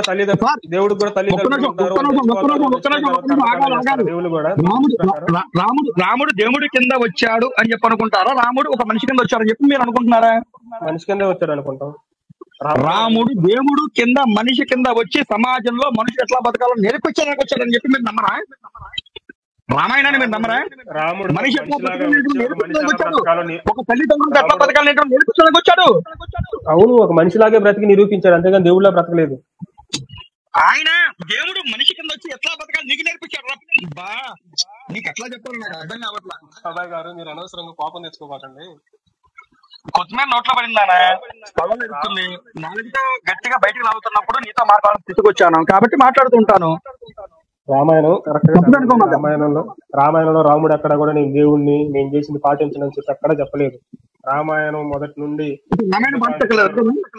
కాదు కాదు, రామాయణం అందరూ పాటించక్కర్లేదు. వచ్చి ఆయన చెప్పినా సమాజంలో కూడా జనం ఎవరు రామాయణం పాటించక్కర్లేదు, అంతేనా? రామాయణం పాటించక్కర్లేదని ఎవరు చెప్పారండి? అంటే మీకు మరి రాముడు నువ్వు దేవుళ్ళ చెప్తున్నావు కదా, వస్తేనే నువ్వు పాటిస్తారనమాట. కాదు కాదు కాదు, రాముడు నువ్వు దేవుడు అయితేనే పాటిస్తారు, మనిషి అంటే మీరు నమ్మరన్నమాట. రామాయణంలో రాముడు రాముడు దేవుడు దేవుడు మాకు మనిషి కాదు అంటారు. మనిషి కాబట్టి నేను పాటించడం అంటారు, అంతేనా? ఏంటిది? ఇప్పుడు రామాయణంలో రాముడు బ్రహ్మదేవుడు ఇంద్రుడు వాళ్ళందరూ దిగొచ్చి చెప్పిన దాకా రాముడికి ఆయన విష్ణు అవతారం అని చెప్పి ఆయనకు తెలియదు. అప్పటి వరకు ఆయన మనిషిలాగే నేను దశరథుడి కుమారుని అన్నట్టుగానే బ్రతికాడు. అంతేగాని నేను మరి విష్ణుమూర్తి అవతారం స్వరూపాన్ని అసలు రాముడు అవతారం ఎందుకు తీసుకొచ్చారు సార్ నాకు చెప్పండి. ఎందుకు తీసుకొచ్చాడు అనేది తర్వాత అండి. అక్కడ మనిషిలా బ్రతికి అవతారం తీసుకున్నాడంటే దాని అర్థం ఫస్ట్ ఇది ఏంటి? చెప్పండి దేవుడు సార్, బయటకు వచ్చాడు. ఫస్ట్ ఇది చెప్పండి, అవతారం అంటే ముందు అవతారం అంటే ఏంటి చెప్పండి మీరు. ఇది చెప్పండి, దాని తర్వాత మనం మాట్లాడుకుందాం. అవతారం అసలు మీకు ముందు అవతారం అంటే ఏం తెలియాలి కదా, ముందు దాని గురించి చెప్పండి. అవతారం అంటే ఏంటి? నేను అడిగిన క్వశ్చన్ కి ఫస్ట్ సమాధానం చెప్పిన తర్వాత అవతారం అంటే ఏంటో నేను చెప్తానులే కానీ ఫస్ట్ నువ్వు చెప్పు. నేను చెప్తానండి, మీరు చెప్పలే కానీ రాక్షసుడు రావణుణ్ణి కేవలం ఒక మనిషి మాత్రమే చంపగలడు కాబట్టి దేవుడు ఒక మనిషిలాగా అవతారం ఎత్తి వచ్చాడండి. అది రాముడు అవతారం రావడానికి కారణం. సో ఇప్పుడు రాముడు మనిషి అంటారా లేకుంటే దేవుడే వచ్చి రాక్షసుని చంపారంటారా? రావణుడు సరే అయితే ఇప్పుడు రాముడు మనిషి అని చెప్పి మీరు క్లాజిబుల్ గా బ్రహ్మాండంగా అద్భుతంగా చెప్పారు రామాయణం ప్రకారంగా.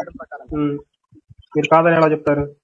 ఆ శ్లోకం ఏంటి, దాని ప్రతి పదార్థం ఏంటి, దాని ముందు జరిగింది ఏంటిది కొద్దిగా క్లాస్ గా చెప్తే మేము వినదలుచుకున్నాం. మీలాంటి వ్యక్తులు రామాయణం చదివి చెప్తే వినాలని చెప్పేటువంటి కోరిక మాకు బాగా కలిగిపోతుంది. అది చెప్పండి ఫస్ట్. దాని తర్వాత కృష్ణ అవతారం లేదా తర్వాత కలియుగ అవతారం మొత్తం అన్ని కూడా చెప్పుకుంటారండి. మీలాంటి పెద్దవాళ్ళు కావాలి సమాజానికి, బాగా కాపాడాలి మీలాంటి వ్యక్తులకి. ఈ బాధ నాకు అర్థమైంది. మీ దగ్గర సమాధానం లేక నన్ను ఏదో నాకు పొగుడుతున్నారు లేదని నేను అంత గొప్ప ఏం కాదు. మీరు తెలుసుకోండి. మీరు అద్భుతంగా చదివారు కదా, అద్భుతమైన జ్ఞానం ఉంది కదా, ఎవరు చెప్పిన మీకు ఏం అర్థం కాదు కదా. రామాయణం ఒకటే పట్టుకుంటారు తప్ప రామాయణం గురించి పట్టుకుంటారు, ఒకటి పట్టుకుంటారు. గరుడు పురాణం మధ్య మీకు నొప్పి వస్తుంది, శివపురాణం మీకు నొప్పి వస్తుంది. అవునండి, నాకు అర్థం కదా. ఇప్పుడు వీటి ప్రకారం అది కూడా ఓకే, వీటిని అనుసరించే ఉంది అని చెప్పి నిరూపించండి, నేను దానికి ఫాలో అవుతానని చెప్తున్నాను కదా. మీరు అది చెప్పకుండా మీరు ఇది ఎందుకు నమ్ముతున్నారు అది ఎందుకు నమ్ముతున్నారు? మా సనాతన ధర్మంలో సనాతనంగా మాకు వస్తున్న సాంప్రదాయాలు మేము పాటించుకుంటూ వస్తున్నాం. ఇప్పుడు వాడెవడో చెప్తున్నాడు లింగ పూజలు యోని పూజలు కూడా సనాతన ధర్మం అంటున్నాడు. అవి కూడా పాటించమంటారా? చక్ర పూజ మీ ఇంట్లో చేసుకో, అయితే తప్పేముంది? మీ ఇంట్లో వాళ్ళు నీకు పూజ చేయమని మీ ఇంట్లో వాళ్ళకి నువ్వు పూజ చేయి, తప్పేముంది? అద్భుతం కదా, నచ్చింది కదా, ఇక్కడేమో మీ ఇష్టం ఖండించాలంటే అది ఎక్కడుంది, ప్రామాణికం ఎక్కడుందని చెప్పి అడగాలి కదా మనం. మరి నేను అదే కదా అడుగుతుంది, నీకు ప్రామాణికం ఎక్కడుంది వీటన్నిటికీ? ఏ రకంగా పాటించాలి? ఇక్కడ ఒక ఇప్పుడు ఇవన్నీ ఒకటే సనాతన ధర్మం అయితే ఇక్కడ ఒక రకంగా అక్కడ ఒక రకంగా ఎందుకుంది? మొత్తం ఒకేలాగా ఎందుకు లేదు? అందుకే చెప్పింది. ఇప్పుడు నిన్న నువ్వు కామెంట్ పెట్టావు కదా రవిశంకర్ గురువు గారికి, ఏమని? మైక్ పీకేయండి అని పెట్టావు కదా. మైక్ లాక్కోండి అంతసేపు మాట్లాడితే ఎలాగ? ఆయన అదేగా పెట్టింది. ఆయన క్లుప్తంగా మాట్లాడకుండా ఏంటి గంటల ప్రసంగం ఇస్తున్నాడు. మరి నాకు బోరు కొడుతుంది, ఆయన దగ్గర నుంచి మైక్ తీసుకోండి అయ్యా అన్నాను. అంటే అదేమన్నా బైబిల్ గ్రంథమా? ఒక నిమిషంలో మొత్తం అందరూ కూడా వేసిలా ఉన్నారు, వాడి తండ్రి ఎవరో తెలియదు అని చెప్పడానికి 2 నిమిషాలు అయిపోయేటువంటి పుస్తకాలు అనుకున్నావు ఏంటి? ఆయన చెప్పేదాంట్లో అంత వివరణ మొత్తం నాకు చెప్పని, నేను చెప్పినాక నువ్వు మాట్లాడు. చెప్పండి, నేను మ్యూట్లో ఉంటాను. మరి ఆయన అడిగినటువంటిది ఏంటంటే నీ కర్మ నువ్వు అనుభవించు. నా వాళ్ళకు కూడా చెప్పాను, గరుడ పురాణం అనేటువంటి చాలా గొప్పది. 18 పురాణాలు కూడా మొత్తం అంతా కూడా గీత కూడా అక్కడి నుంచి పుట్టుకొచ్చింది, వేదాల నుంచే వచ్చినటువంటిది సారాంశం. ఇవన్నిటిని పట్టుకోవటం దాంట్లో ఉండేటువంటి మధురాన్ని పట్టుకోవటం మానేసి ఏదో నచ్చినటువంటిది ఎవరికి నచ్చినట్టుగా వాళ్ళు మాట్లాడటం అనేటువంటి మొదలు పెట్టారు. ఇది తప్పు. మనం అందరం ఒకటే, అందరం కలిసి ఉండాలి, మంచి జ్ఞానంతో ఉండాలి, అర్థం చేసుకోండి అన్నట్టుగా ఆయన మాట్లాడారు. ఆయన మాట్లాడేది నీకు తప్పేం అనిపించింది? మరి నువ్వేం చదవలేదు, గీత ఒకటే చదివానంటున్నావు. ఆయన ఏంటంటే ఒక కల్టు లెక్క చెప్తున్నాడు. అసలు వేదాల్లో రాముడే లేదన్నట్టుగా కృష్ణుడు ఎక్కడి నుంచి వచ్చారన్నట్టుగా నువ్వు మాట్లాడావు కదా. అవును, మరి ఎక్కడ ఉన్నారు వాళ్ళు? అడిగిన దానికి మీకు అది మొత్తం చూసారు మీరు లైవ్. వాళ్ళు అన్ని దేవతలు ఎవరంటే కేవలం పురాణాలు వేదాల్లో ఉన్న వాళ్ళు మాత్రం మొత్తం దేవుళ్ళు. నేనే పౌరుడు కింద కామెంట్స్ పెట్టింది నేనే. నేను చూడలేదు అనుకుంటున్నాను. ఇప్పుడు దానికి నువ్వు కింద సమాధానం కామెంట్స్ చెప్పండి. పెడుతున్నప్పుడు సమాధానం అడగమని చెప్పి హైలైట్ చేయలేదు. ఆ. సరే అయితే వదిలిపెట్టేద్దాం. దానికి అయితే ఇప్పుడు దానికి మీరు సమాధానం చెప్పండి. అన్ని దేవతలు అంటే ఎవరు? అన్ని దేవతలు అనేటువంటిది ఎక్కడుంది? ఆ, ఏ పురాణంలో ఉంది? ఏ తెరాసంలో ఉంది? ఏ మతంలో ఉంది? నువ్వు చెప్పు. భాగవతంలో ఉంది. భాగవతంలో ఏమనుంది? భగవద్గీతలో శ్లోకం చెప్పు. శ్లోకం చెప్పు. 9:3 అట్టుకుంటా. ఒకసారి భగవద్గీత పట్టరా.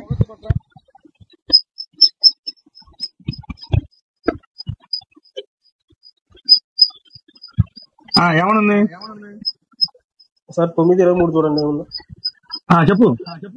అన్ని దేవతలు 9:23, 9:25 9 దాంట్లోనే చూడండి. సరే నువ్వు చెప్పు. మీ దగ్గర పుస్తకం ఉంది కదా, నా దగ్గర పుస్తకం చూడండి. సనాతన ధర్మం ఎప్పుడు పుట్టిందో నీకు తెలుసా? లక్షల సంవత్సరాల కింద నుంచి ఉన్నటువంటి ప్రూఫ్స్ మనకి సైంటిఫిక్ గా చూపించేటువంటివి కూడా ఉన్నాయి. నీకు అది కూడా తెలియదు. ఇప్పుడు దాని గురించి నేనేం డిస్కస్ చేయట్లేదు. మీ సనాతన ధర్మం ఎంత మిగతా అన్ని దేవతలు అంటే ఇప్పుడు పుట్టుకొచ్చే వాళ్ళ గురించి పక్కన పెట్టాయి. దాని తర్వాత నువ్వు మాట్లాడు, వింటా. ఇప్పుడు నేను దాని గురించే కదా, వేదాల్లో రాముడి గురించి కానీ కృష్ణుడి గురించి కానీ ఉందా? మరి వాళ్ళందరూ ఇప్పుడు పుట్టుకొచ్చిన వాళ్ళే కదా అని చెప్తున్నా నేను. దానికి సమాధానం మా రాముడు అంటే విష్ణువయ్యా చెప్పాడు. ఆల్రెడీ ముందే చెప్పాడు. అవునండి, చెప్పారా? వేదాల్లో చెప్పారా రాముడు స్వామి? చెప్పి నువ్వు ఆగుతావా? ఎప్పటి నుంచో ఉన్నటువంటి సనాతన ధర్మంలో రాముడు పుట్టాడన్నట్టుగా ప్రూవ్ చేసినట్టుగా ఉన్నటువంటి పుస్తకాలు ఉన్నాయి మా దగ్గర. చూపించండి ప్రూఫ్ ఎక్కడ ఉంది? వేదాల్లో ఉండాలి ప్రూఫ్ అంటే. ఇప్పుడు వేదాల్లోనే రాముడు అనేవాడు విష్ణుమూర్తి అవతారం అని చెప్పి వేదాల్లో ఉండాలి. ఇప్పుడు నేను బైబిల్ రాసుకొని బైబిల్లో యేసుక్రీస్తు విష్ణుమూర్తి అవతారం అని చెప్పి రాసుకుంటా. అంత మాత్రాన సనాతన నుంచి ఉన్న గ్రంథం అండి, దీంట్లో ఉంది విష్ణుమూర్తి అవతారమే యేసు ప్రభు అని ఉంది. నీతో గొడవ సాయిబాబా ఉన్నాడు, సాయిబాబా గురించి ఎవరు రాస్తున్నారు? విష్ణుమూర్తి అవతారం అని చెప్పి రాసుకున్నారు. ఆయన కూడా వేదాల్లో ఉన్న దేవుడేనా? ఏ సన్నాసి రాశాడు వేదాల్లో సాయిబాబా దేవుడని? పుస్తకం చదవండి, అర్థమవుతుంది ఏ సన్నాసి రాశాడు. దాని మీద ఉంటుంది పేరు. తప్పేముంది? అది ఎలా ఖండిస్తారండి? రామాయణంలో రాశారు రాముడు అనేవాడు విష్ణుమూర్తి అవతారం అని చెప్పి మీరు నమ్ముతున్నారు. ఇక్కడ ఆయన రాముడు శ్రీ మహావిష్ణువు రూపం అని చెప్పి నువ్వు నమ్ముతావా? చెప్పు. నేను నమ్మడం పక్కన ఉంచండి. నేను ఇప్పుడు సమస్య దాని గురించి కాదు. వాళ్ళు అడిగిన అన్ని దేవతలు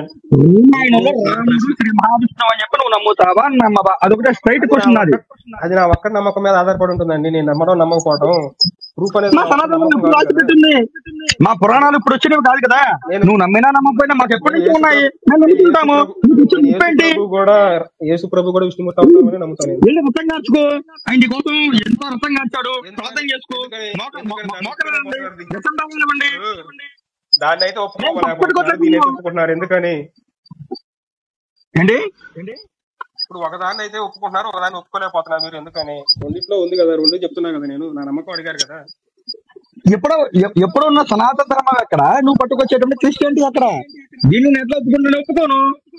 అవునండి, ఎప్పుడు ఉన్న సనాతన ధర్మంలో రాముడు ఎప్పటి నుంచి ఉన్నాడు? తర్వాత వచ్చినాడే. వేదకాలంలో వేదాల్లో రాముడి పేరు లేదు, తర్వాత వచ్చింది. కాకపోతే రాముడి పేరు కొంచెం ముందు వచ్చింది, యేసు ప్రభు కొంచెం వెనకాల వచ్చాడు. అలా తర్వాత వచ్చిన వాళ్ళే కదా.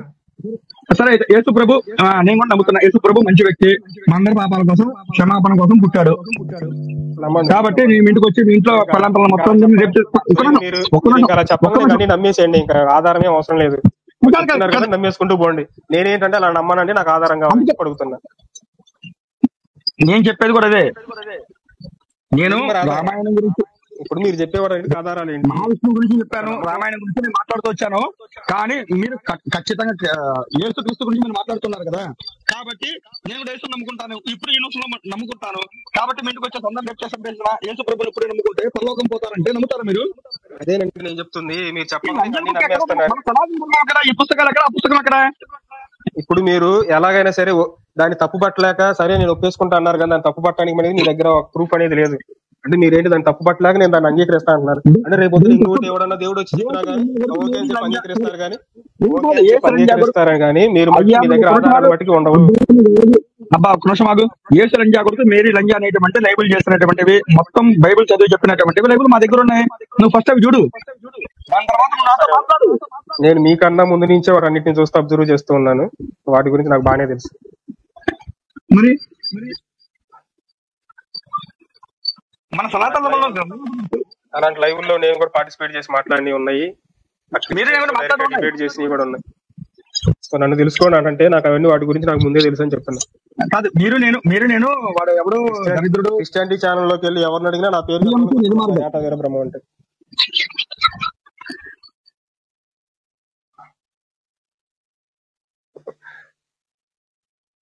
బాబు మీ కామెంట్ లో వాళ్ళందరూ కోపం వస్తున్నట్టుందండి. సత్యశ్రీ గారు అయితే అరే పోరారే. కాదు కాదు కాదు కాదు కాదు కాదు ఇప్పుడు సీఎంసీ నిజ మార్గంలో ఏదో మాట్లాడాలని వచ్చారు పాపం. అంటే ఎవరు వచ్చినా కానీ ఏంటంటే నన్ను పాటిస్తే పాటించు లేకుండా లేదు, అదొక డైలాగ్ చెప్పేదని తప్పించుకుంటారు. ఇంకా తర్వాత బాబు ఏదని చెప్పి కామెంట్ లో ఇగో సత్యశ్రీ గారు ఇందాక వచ్చారు, ఏదో చెప్దాం. సత్యశ్రీ గారు ఇందాక వచ్చినారు. ఎవరు మీ గురించి నేటుగా బండబూతులు అయితే పెట్టరు, లేదా పెట్టారా పోరాడే స్థితిలో మనం ఉండాలి, తప్పేం కాదు. లైవ్ లో నేను మిమ్మల్ని బండబూతులు పెడితే లేదా మీరు నన్ను బండబూతులు పెడితే అది కాన్సెప్ట్. కింద కామెంట్స్ చెప్పేదండి, నాకు ఎవరైనా అలా తిడితే కోపం రాదు, నవ్వు వస్తుంది. ఎందుకంటే వీళ్ళు మాట్లాడలేక అలా తిడుతున్నారు. సో వాళ్ళు మాట్లాడకుండా చేశానని నాకు ఆనందం అన్నమాట. మీ దగ్గర సమాధానం లేక ఎటో పట్టుకెళ్తున్నారు. నేను ప్రశ్న అడుగుతున్నా, నా దగ్గర సమాధానం అంటారు ఏంటండి? బైబుల్లో దేవుడు గొప్పవాడు అన్నట్టుగా మీరు చెప్తారు కదా, గొప్పతనం ఏమన్నా ఉందా, కనిపించిందా మీకు? అసలు బైబిల్ ఎప్పుడు వచ్చింది? బైబిల్లో దేవుడు గొప్పవాడు, రామాయణం ఎప్పుడు వచ్చింది? అసలు వేదాలు ఎప్పటి నుంచి ఉన్నాయి మాకు చెప్పండి ఫస్ట్. మీరు చెప్పండి సార్. మాకు తెలియదు సార్, మీరు పెద్ద జ్ఞానవంతులు కదా. వేదాలు 2000 సంవత్సరాల ముందు నుంచే ఉన్నాయండి. 2500 సంవత్సరం 2500 సంవత్సరం అంటే లిపి వచ్చిన తర్వాత రాసినవి అయితే 2000 సంవత్సరాల తర్వాతే రాశారు. చెప్పుకుంటున్నారు. సరే, మీ విజ్ఞతకు వదిలేస్తే పక్కన పెట్టేద్దాం, హిస్టారికల్ గా తీయాల్సిన టైం వచ్చినప్పుడు చేద్దాంలా గానీ. సరే, అయితే మిగతా మతాలు ఎప్పటి నుంచి వచ్చినా మీకు అవగాహన ఉందా? అవి కూడా లేవా? ఏంటండి మిగతా మతాలు ఎప్పటి నుంచి వచ్చినాయి? తర్వాతే వచ్చాయి. మరి మిగతా దేవుళ్ళ పేరు మీరు ఎందుకు చెప్తున్నారు? నేను ఎందుకు ఎత్తున్నాను అంటే మీరు అన్ని దేవతలు అంటే కేవలం వేదాల్లో చెప్పిన దేవుళ్ళు అన్ని దేవుళ్ళు అంటున్నారంటే, వేదాల్లో ఎవరు అన్ని దేవతలు మాకెవరు లేరు సార్. మీరు నిన్న లైవ్ సరిగ్గా చూసినట్లేరు. మీరు నేను ఒకటి మాట్లాడుతుంటే మీరు ఒకటి మాట్లాడుతున్నారు. ఆ లైవ్ చూసిన తర్వాత దాని గురించి మాట్లాడుకుందాము. ప్రస్తుతం సరిగ్గా చూసారండి. సరే, ఆ టాపిక్ వదిలేసాను. ఇప్పుడు ఆ టాపిక్ తో మనకి ఎందుకులే కానీ, నేను చక్రధారి గురువు గారు రవిశంకర్ గురువు గారిని ఏదో ఒక మాట అన్నాను, దాని గురించి వచ్చింది అంత, అంతే కదా. కడుపు మడుతుంది. నాకున్న నిస్సహనం అలాంటిదండి. నేను ఆయనతో చెప్పాను, మీరు అందరూ ఎందుకు అసలు రెండింటిని పట్టించుకోవడం. నేను డైరెక్ట్ ఆయనతో మాట్లాడాను. ఎవరు మాట్లాడారు? అంతసేపు ఎందుకు అయ్యా, డైరెక్ట్ గా ఏదో కొంచెం క్లుప్తంగా చెప్పానట్టుగా ఆయనకి ఒక ఇంటిమేషన్ ఇచ్చి ఉన్నది చదివి మొత్తం చెప్తే సరిపోతుందా, లేదంటే కనుక నాకు నచ్చింది ఏదో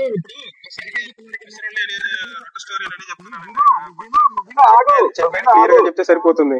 నువ్వు విను, ఆగు. ఎల్కేజీ పిల్లాడు 10th క్లాస్ పిల్లాడికి ఉన్న జ్ఞానం అనేటువంటిది ఎట్లా ఉంటుంది? ఫస్ట్ క్లాస్ నుంచి 10th క్లాస్ గా ఎడ్యుకేట్ చేయడానికి ఆయన చెప్పాల్సిన పద్ధతి ప్రకారం ఆయన చెప్తూ ఉన్నాడు.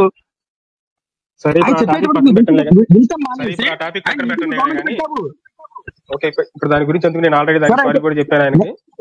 నేను పెట్టుకున్న సబ్జెక్ట్ వేరు, నేను పెట్టుకున్న సబ్జెక్ట్ వేరు. మీరు వచ్చారు, సంతోషం. మీకు చెప్పాల్సింది చెప్పాను, మీ విజ్ఞత ఇంత అని చెప్పి నేను అర్థం చేసుకున్నాను. ఏం చెప్పారండి మీరు? అసలు ఏది నమ్ముతావు? భగవద్గీత నమ్ముతావా? నువ్వు చెప్పేది విను. భగవద్గీత నమ్ముతావా, రామాయణం నమ్ముతావా, లేదంటే కనుక ఖురాన్ నమ్ముతావా, లేదంటే కనుక బైబిల్ నమ్ముతావా? ఏది నమ్ముతావు నువ్వు చెప్పు ఫస్ట్, దాని తర్వాత మాట్లాడుకుందాం మన ఇద్దరు. నేను కర్మ సిద్ధాంతాన్ని నమ్ముతాను. కర్మ సిద్ధాంతం అనేటువంటిది ఎవరు రాశారు? కర్మ సిద్ధాంతం ఎవరో రాయాల్సిన అవసరం లేదు, డైరెక్ట్ గా ప్రకృతిలో ఉంది, దాన్ని గమనించి తెలుసుకోవడం. కర్మ సిద్ధాంతం అనేది ప్రకృతి నుంచి ఎట్లా పుట్టింది? నేను గాలి వస్తున్నప్పుడు విని పితృదేవతలను రాయించిందా? ఒక్కసారి మన జ్ఞానం వల్ల మనం దాన్ని గుర్తిస్తాం అంతే. అసలు నీకు జ్ఞానమే లేదని క్లారిటీ కనిపిస్తున్నప్పుడు నాకు జ్ఞానం ఉందని చెప్పి భలే జోకేస్తే నాకు నవ్వు బుద్ధి అవుదా? మీరు చెప్తే సరిపోతుంది నాకు జ్ఞానం లేదని. నాకు అర్థమవుతుందిగా. నాకు అర్థమవుతుంది, నాకు అర్థమైంది నేను చెప్తే బాగుంది. నీకు అర్థమని చెప్పి వెళ్ళి నవ్వుకుంటారు. ఏం కూడా అన్నం తింటూ ఉన్నాను, సరదాగా నవ్వుకుంటాను. ఇప్పుడు అవన్నీ ఎందుకులే కానీ, ఇప్పుడు నేను అడిగిన ప్రశ్న ఏంటి? ఈ ఆత్మ అనేది శరీరం లేకుండా ఏది చేయదు. అలాంటప్పుడు మనం ఈ పితృతర్పణాలు ఇవన్నీ ఖచ్చితంగా చేయాల్సిన అవసరం ఉందా? ప్రతి సంవత్సరం ప్రతి పండక్కి ఇప్పుడు మన పితృల కోసం అని చెప్పి ఒక బ్రాహ్మణ్ణి పెట్టుకోవాలో లేకుంటే ఒక సముద్రానికి వెళ్ళి అక్కడికి వెళ్ళి ఇంత ఖర్చు పెట్టుకోవాల్సిన అవసరం ఉందా? అది లేకుంటే మీ ఇష్టం ఉంటే చేసుకోవచ్చు, లేకుంటే వదిలేయచ్చు అని చెప్తారా? సమాధానం ఏంటి? మా లెక్క ప్రకారం కొడుకుని కనేటువంటిది సనాతన ధర్మం ప్రకారంగా కొడుకు కావాలని చెప్పి కనేటువంటిదే ఈ కర్మలు చేయటానికి. వాడు చేస్తాడా సంతోషం, చేయకపోతాడా ఆ జీవి ఏడ్చుకుంటూ పోతుంది అనేటువంటిది వాస్తవం. కొడుకు కావాలంటే కుటుంబ డిబేట్ చేసుకుందాం, కావాలంటే డిబేట్ చేసుకుందాం. ఇప్పుడు దీనివల్ల ఎంత నష్టమో తెలుసా? మీరు ఒక నమ్మకాన్ని క్రియేట్ చేసి కొడుకులు లేకపోతే జీవి ఏడ్చుకుంటూ పోతుందని చెప్పడం వల్ల ఆ కొడుకు కోసం కొడుకులు లేకపోతే మళ్ళీ పెళ్లి చేసుకోవటం, లేకుంటే కూతుర్లు ఎక్కువ మంది పుడుతుంటే వాళ్ళని చంపుకోవడం, మీరు ఈ క్రియేట్ చేసిన ఇచ్చిన సమాజానికి ఎంత నష్టం మీకు తెలుసా? దుర్మార్గం చెప్పేది విను. చెప్పండి బాబాయ్. ఎవరైతే కర్మ చేస్తారో, ఎవరైతే మనిషి కింద పుడతాడో, ఎవరికైతే వాడు ఆస్తి మొత్తాన్ని, ఇప్పుడు నువ్వు చెప్పావు కదా ఆస్తులు ఇస్తారు అంతస్తులు ఇస్తారు, మా అమ్మల్ని నాన్నల్ని మేము సంతోషంగా చూసుకోవాలని చెప్పి నువ్వు చెప్తున్నావు కదా, చచ్చిన తర్వాత కూడా అదే విధంగా ఆ ఒక జీవికి కొన్ని అవసరాలు ఉంటాయి. ఇది మేము నమ్ముతున్నాం, ఆ పుస్తకాల్లో ఉన్నాయి. ఇప్పుడు నాకు పెళ్లి చేసుకోవడం ఇష్టం లేదు, పిల్లలకి అంటం ఇష్టం లేదు, లేకుంటే నా పిల్లలు మంచోళ్ళు కాదు, నేను వాళ్ళని మంచిగా ప్రేమించి పెంచాను, వాళ్ళు రేపొద్దున నాకు కర్మకాండాలు పెట్టలేదు. ఇప్పుడు నేను చేసిన తప్పేంటి? వాళ్ళు ఎవరు కర్మకాండాలు చేయకపోతే నేను ఎందుకు అనుభవించాలి ఆ శిక్షని? అదేగా ఇక్కడ ఏమన్నా చేయాలి? నీకు ఎవరో కర్మకాండ చేయట్లేదు, చెప్పండి. అంటే నువ్వు వాళ్ళని సవ్యంగా పెంచుకోలేదు, అది నీ కర్మ, మా కర్మ, మా అదృష్టం పక్కన పెట్టద్దు. అది మీరు ఎలా చెప్తారు? నేను సవ్యంగానే పెంచానండి, వాళ్ళు మంచోళ్ళు కాక నాకు అన్ని ఆస్తులు అన్ని సంపాదించారు. నేను ఆగమన్నప్పుడు ఆగాలి కదా. సరే ఆగే చెప్పండి, మీ ఇష్టం వచ్చిన టైం తీసుకోండి, నాకు సరైన ఆన్సర్ కావాలి. ప్రతి నిత్యము కూడా చాలా మంది పితృదేవతలు, కొంతమంది అనాథ ప్రాత సభలు, కర్మకాండాలు చేయనటువంటి దరిద్రులకు కూడా విముక్తి కలగజేయాలని చెప్పి హిందూ సనాతన ధర్మంలో ఉన్నటువంటి వాడు పితృతర్పణ ఖచ్చితంగా వదిలిపెట్టి ఒక పిండాన్ని కూడా పెడుతూ ఉంటాడు. మీకు తెలుసా విషయం? అది మీరు పెట్టుకుంటే పెట్టుకోండి అండి. ఇప్పుడు అది పెట్టుకోవడం వల్ల నష్టం. ఇప్పుడు మీరు ఒకటి క్రియేట్ చేస్తున్నారు. చెప్పేది వినండి, నేను చెప్పేది వినండి. మీరు అలా పెట్టకపోతే ఏదవుతుందని చెప్పి మీరే చెప్తున్నారు, దానికి మేము ప్రాయశ్చిత్తంగా పెడతామని మీరు చెప్తున్నారు. ఒకవేళ ఎవరైనా సరే అలా పెట్టుకోకపోతే దానికి వాళ్ళు చేసిన కర్మ ఏంటి అసలు? ఇప్పుడు వాళ్ళు ఎవరు పెట్టలేదు, మీలాంటి వాళ్ళు కూడా ఎవరు లేరు పెట్టలేదు, వాళ్ళంతా మంచిగా జీవించేవాళ్ళు బ్రతికినంత కాలం. చెప్పేది పూర్తిగా వినండి. వాళ్ళు బ్రతికినంత కాలం మంచిగా జీవించి అన్ని సత్కర్మలు చేసి చనిపోతే ఎవడో నాకు శ్రాద్ధ కర్మలు పెట్టలేదు కదని చెప్పి వాళ్ళ అవస్థ అనిపించడం ఏంటి? అది న్యాయమేనా? దాంట్లో వాళ్ళు చేసిన తప్పేంటి? వాళ్ళకి ఎందుకు శిక్ష పడాలి?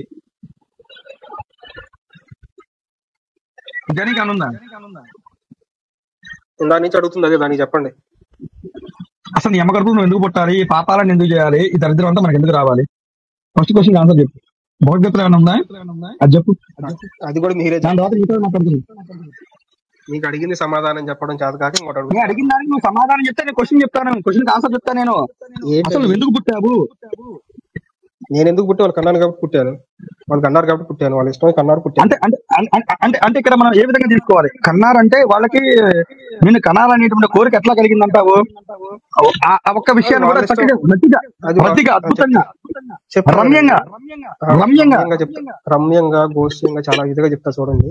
అంటే వాళ్ళు ఏంటంటే ఇప్పుడంటే బాగా యవనంలో ఉన్నారు, కష్టపడి బాగా పనులు చేసుకొని సంపాదించుకొని తినగలరు.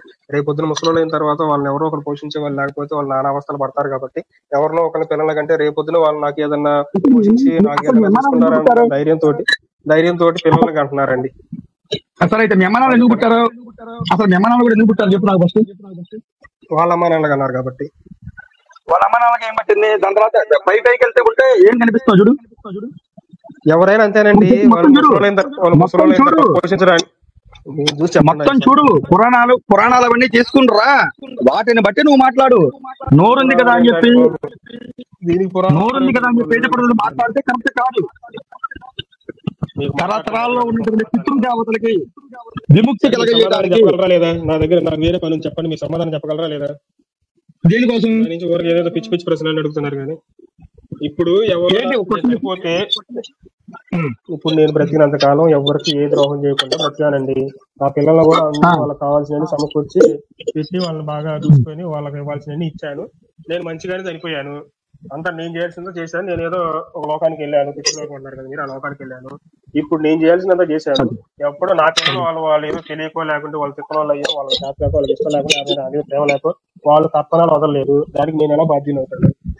దానికి చేయడానికి సనాతన ధర్మం ఉంటుంది, అది కాపాడుతుంది. నీకు అర్థం కాని విషయం అదే నేను చెప్పింది. అవునండి, ఒకవేళ ఎవరు సనాతన ధర్మం అనేది కాపాడలేదు అనుకో, అసలు సనాతన ధర్మం కాపాడాల్సిన అవసరం నాకేంటి? నేను ఏ తప్పు చేసినా వాళ్ళు నన్ను అలా కాపాడాల్సి వస్తుంది. నువ్వు కాపాడుకోవాల్సిన బాధ్యత మాకు ఉంది. అసలు నాకేం అవసరం అండి? అనాథ సభల కింద అని చెప్పి పెడుతూ ఉండి, అనాథల కింద చెప్పి అనుకుని పెడుతూ ఉండేటువంటివి ప్రతి ఒక్కరికి చెందుతాయి. ఎవరికి కర్మలు చెప్పినా వాళ్ళందరికీ చెందుతాయి.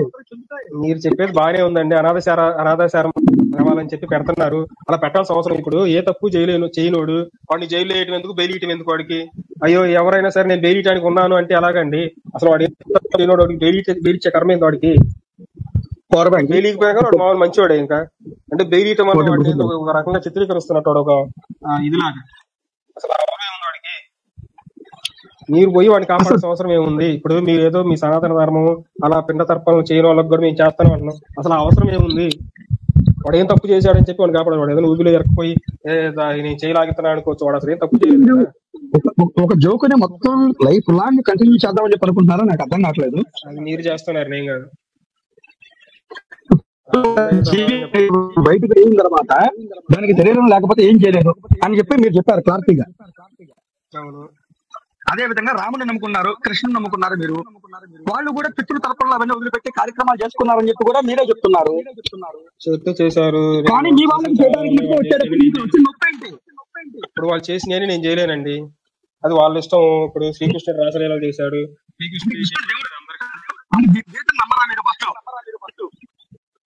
గీతని మీరు ఏంటంటే రాముని మీరు నమ్మరా?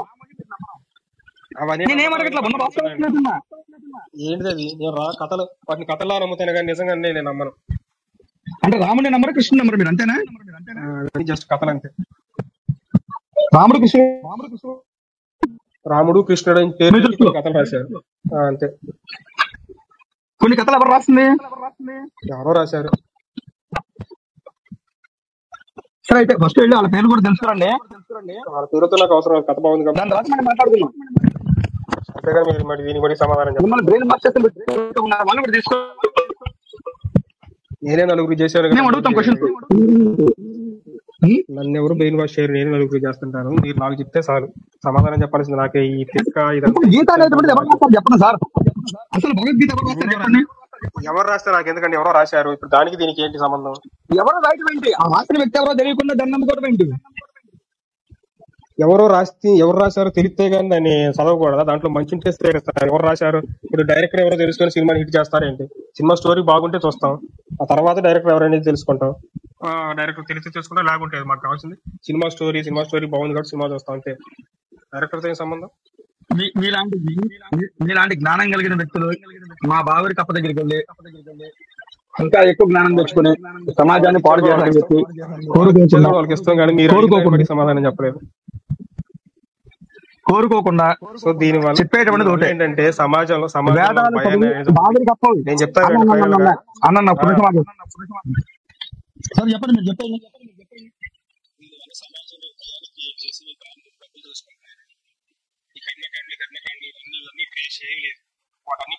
బ్రాహ్మణ కులం అనే వాళ్ళు డబ్బులు దోసుకోవడానికి ఏర్పరచుకున్న విద్యలు ఇవన్నీ. వీటికి ఒక లాజిక్ లేదు, పాడు లేదు. వాటిని గుడ్డిగా ఫాలో అవ్వాలని చెప్పి జనాల్లో భయాన్ని నింపి వాటిని క్యాష్ చేసుకుంటున్నారు.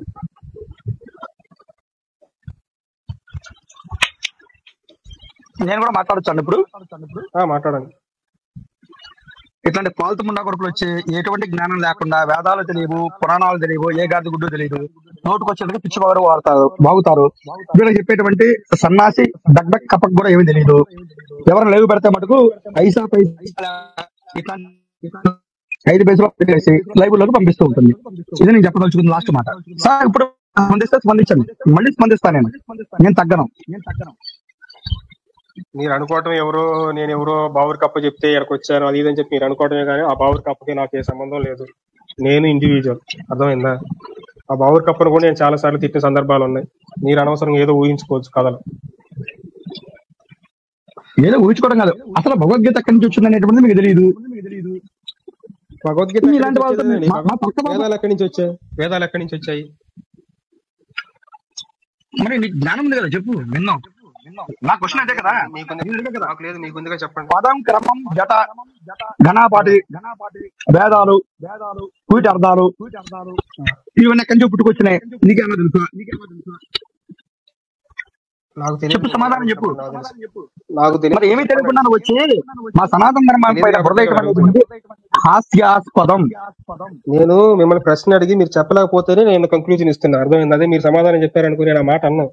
ఇప్పుడు నేను అడిగిన దానికి ఇప్పుడు నేను చేసిన తప్పేంటి? నా కొడుకులు వాళ్ళు ఏదో నాకు శ్రాద్ధ కర్మలు పెట్టకపోతే నేను దాన్ని అనుభవించడం ఏంటి? ఆ ఫలితాన్ని దానికి నాకు ఏంటి సంబంధం అంటే దానికి సమాధానం చెప్పకుండా ఏదేదో దొంగ తిరుగుడుగా మాట్లాడుతున్నారు. దానికి సమాధానం లేదు కాబట్టి ఇవన్నీ ట్రాష్ అండి.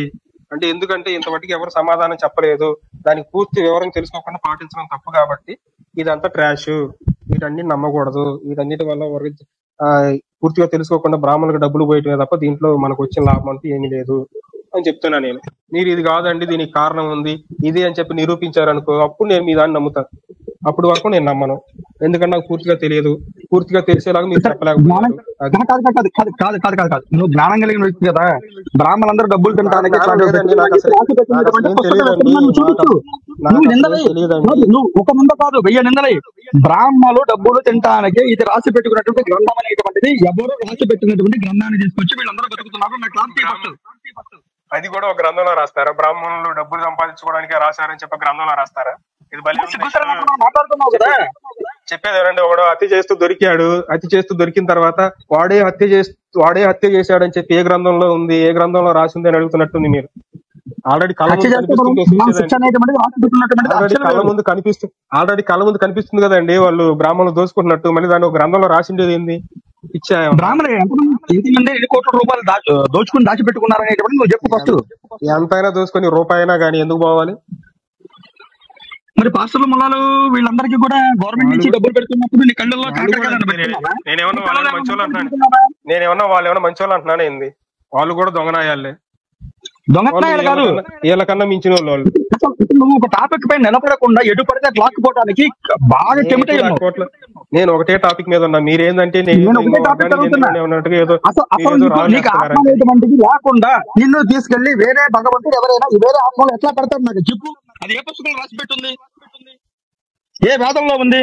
ఏ గీతలో రాసి పెట్టుంది? గీత అసలు ఎక్కడి నుంచి పుట్టుకొచ్చింది? గీత ఎక్కడి నుంచి పుట్టుకొచ్చింది? మీరు ఏంటండి అడుగుతారు? అడిగిందని సమాధానం చెప్పు. చెప్పే కదా, ఎవరో ఒకరు రాస్తే వాళ్ళ దగ్గర నుంచి పుట్టుకొచ్చింది, వాళ్ళ మైండ్ సెట్ లో నుంచి. ఇప్పుడు నేను పుస్తకం రాశానండి, అది ఎక్కడి నుంచి పుట్టుకొచ్చింది అంటే ఏం చెప్తారు?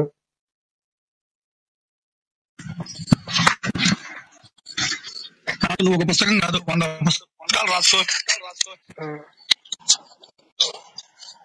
నా వయసు రావటం లేదు.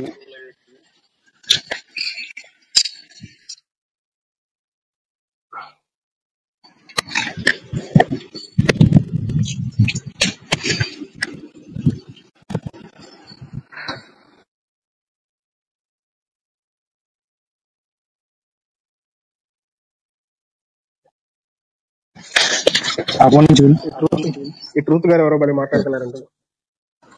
హలో, ఎవరికన్నా నా వాయిస్ వస్తూ ఉంటే కొద్దిగా కామెంట్ పెట్టండి.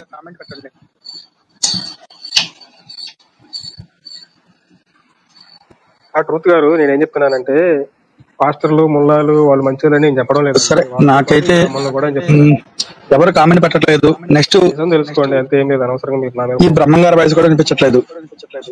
ఒకవేళ నా వాయిస్ కనుక వినిపిస్తూ ఉంటే లాస్ట్ ఫైనల్ బ్రహ్మం గారికి చెప్పేటువంటిది ఒకటే విషయం, అసలు భేదాలు ఎప్పటి నుంచి ఉన్నాయి అనేటువంటి విషయం నీకు ఏం తెలియదు. కాబట్టి ఫస్ట్ భేదాలు మొత్తం మీరు చదువుకోండి. బాబురి కప్ప బాగా మూతికి లిఫ్ట్ చేసుకుని బ్యాక్ బ్యాక్ బ్యాక్ బ్యాక్ అంటూ బ్రహ్మాండంగా చదువుకోమని, పాదం, క్రమం, జట ఇవన్నీ చదువుకుని ఒక ఉపాసన తీసుకుని జ్ఞానం తెచ్చుకుని వచ్చి ఈ ఒక్క పురాణాలు ఏ విధంగా రాయబడినాయి, వీటిని ఏ విధంగా ప్రక్షిప్తాలు చేయబడడానికి అవకాశం వచ్చింది. మా ఎవరికి సాంప్రదాయాలపైన ఎవరికి కొట్టట్లేదు. మా సనాతన ధర్మం గొప్పది, మేమందరం ఒకటే అనుకుని బతుకుతున్నటువంటి వ్యక్తులు. మీ బాబురు కప్పలు చెప్పారు కదా అని చెప్పి నోటికి వచ్చినట్టుగా మేము చేసుకునే సాంప్రదాయాల పైన పిచ్చి కుక్కలాగా మాట్లాడితే ఖచ్చితంగా మేము మాట్లాడతాం. నా వాయిస్ మరి వినిపిస్తుంది. పిచ్చి కుక్క వచ్చి ఒకసారి మాట్లాడమను. హలో రామబాణం గారు. మాట్లాడుకుందాం. వేదం మొత్తం చదవమన్నాం, కూర్చోబెడదాం. ఫస్ట్ వేదం మొత్తం చదివిపించుకుందాం.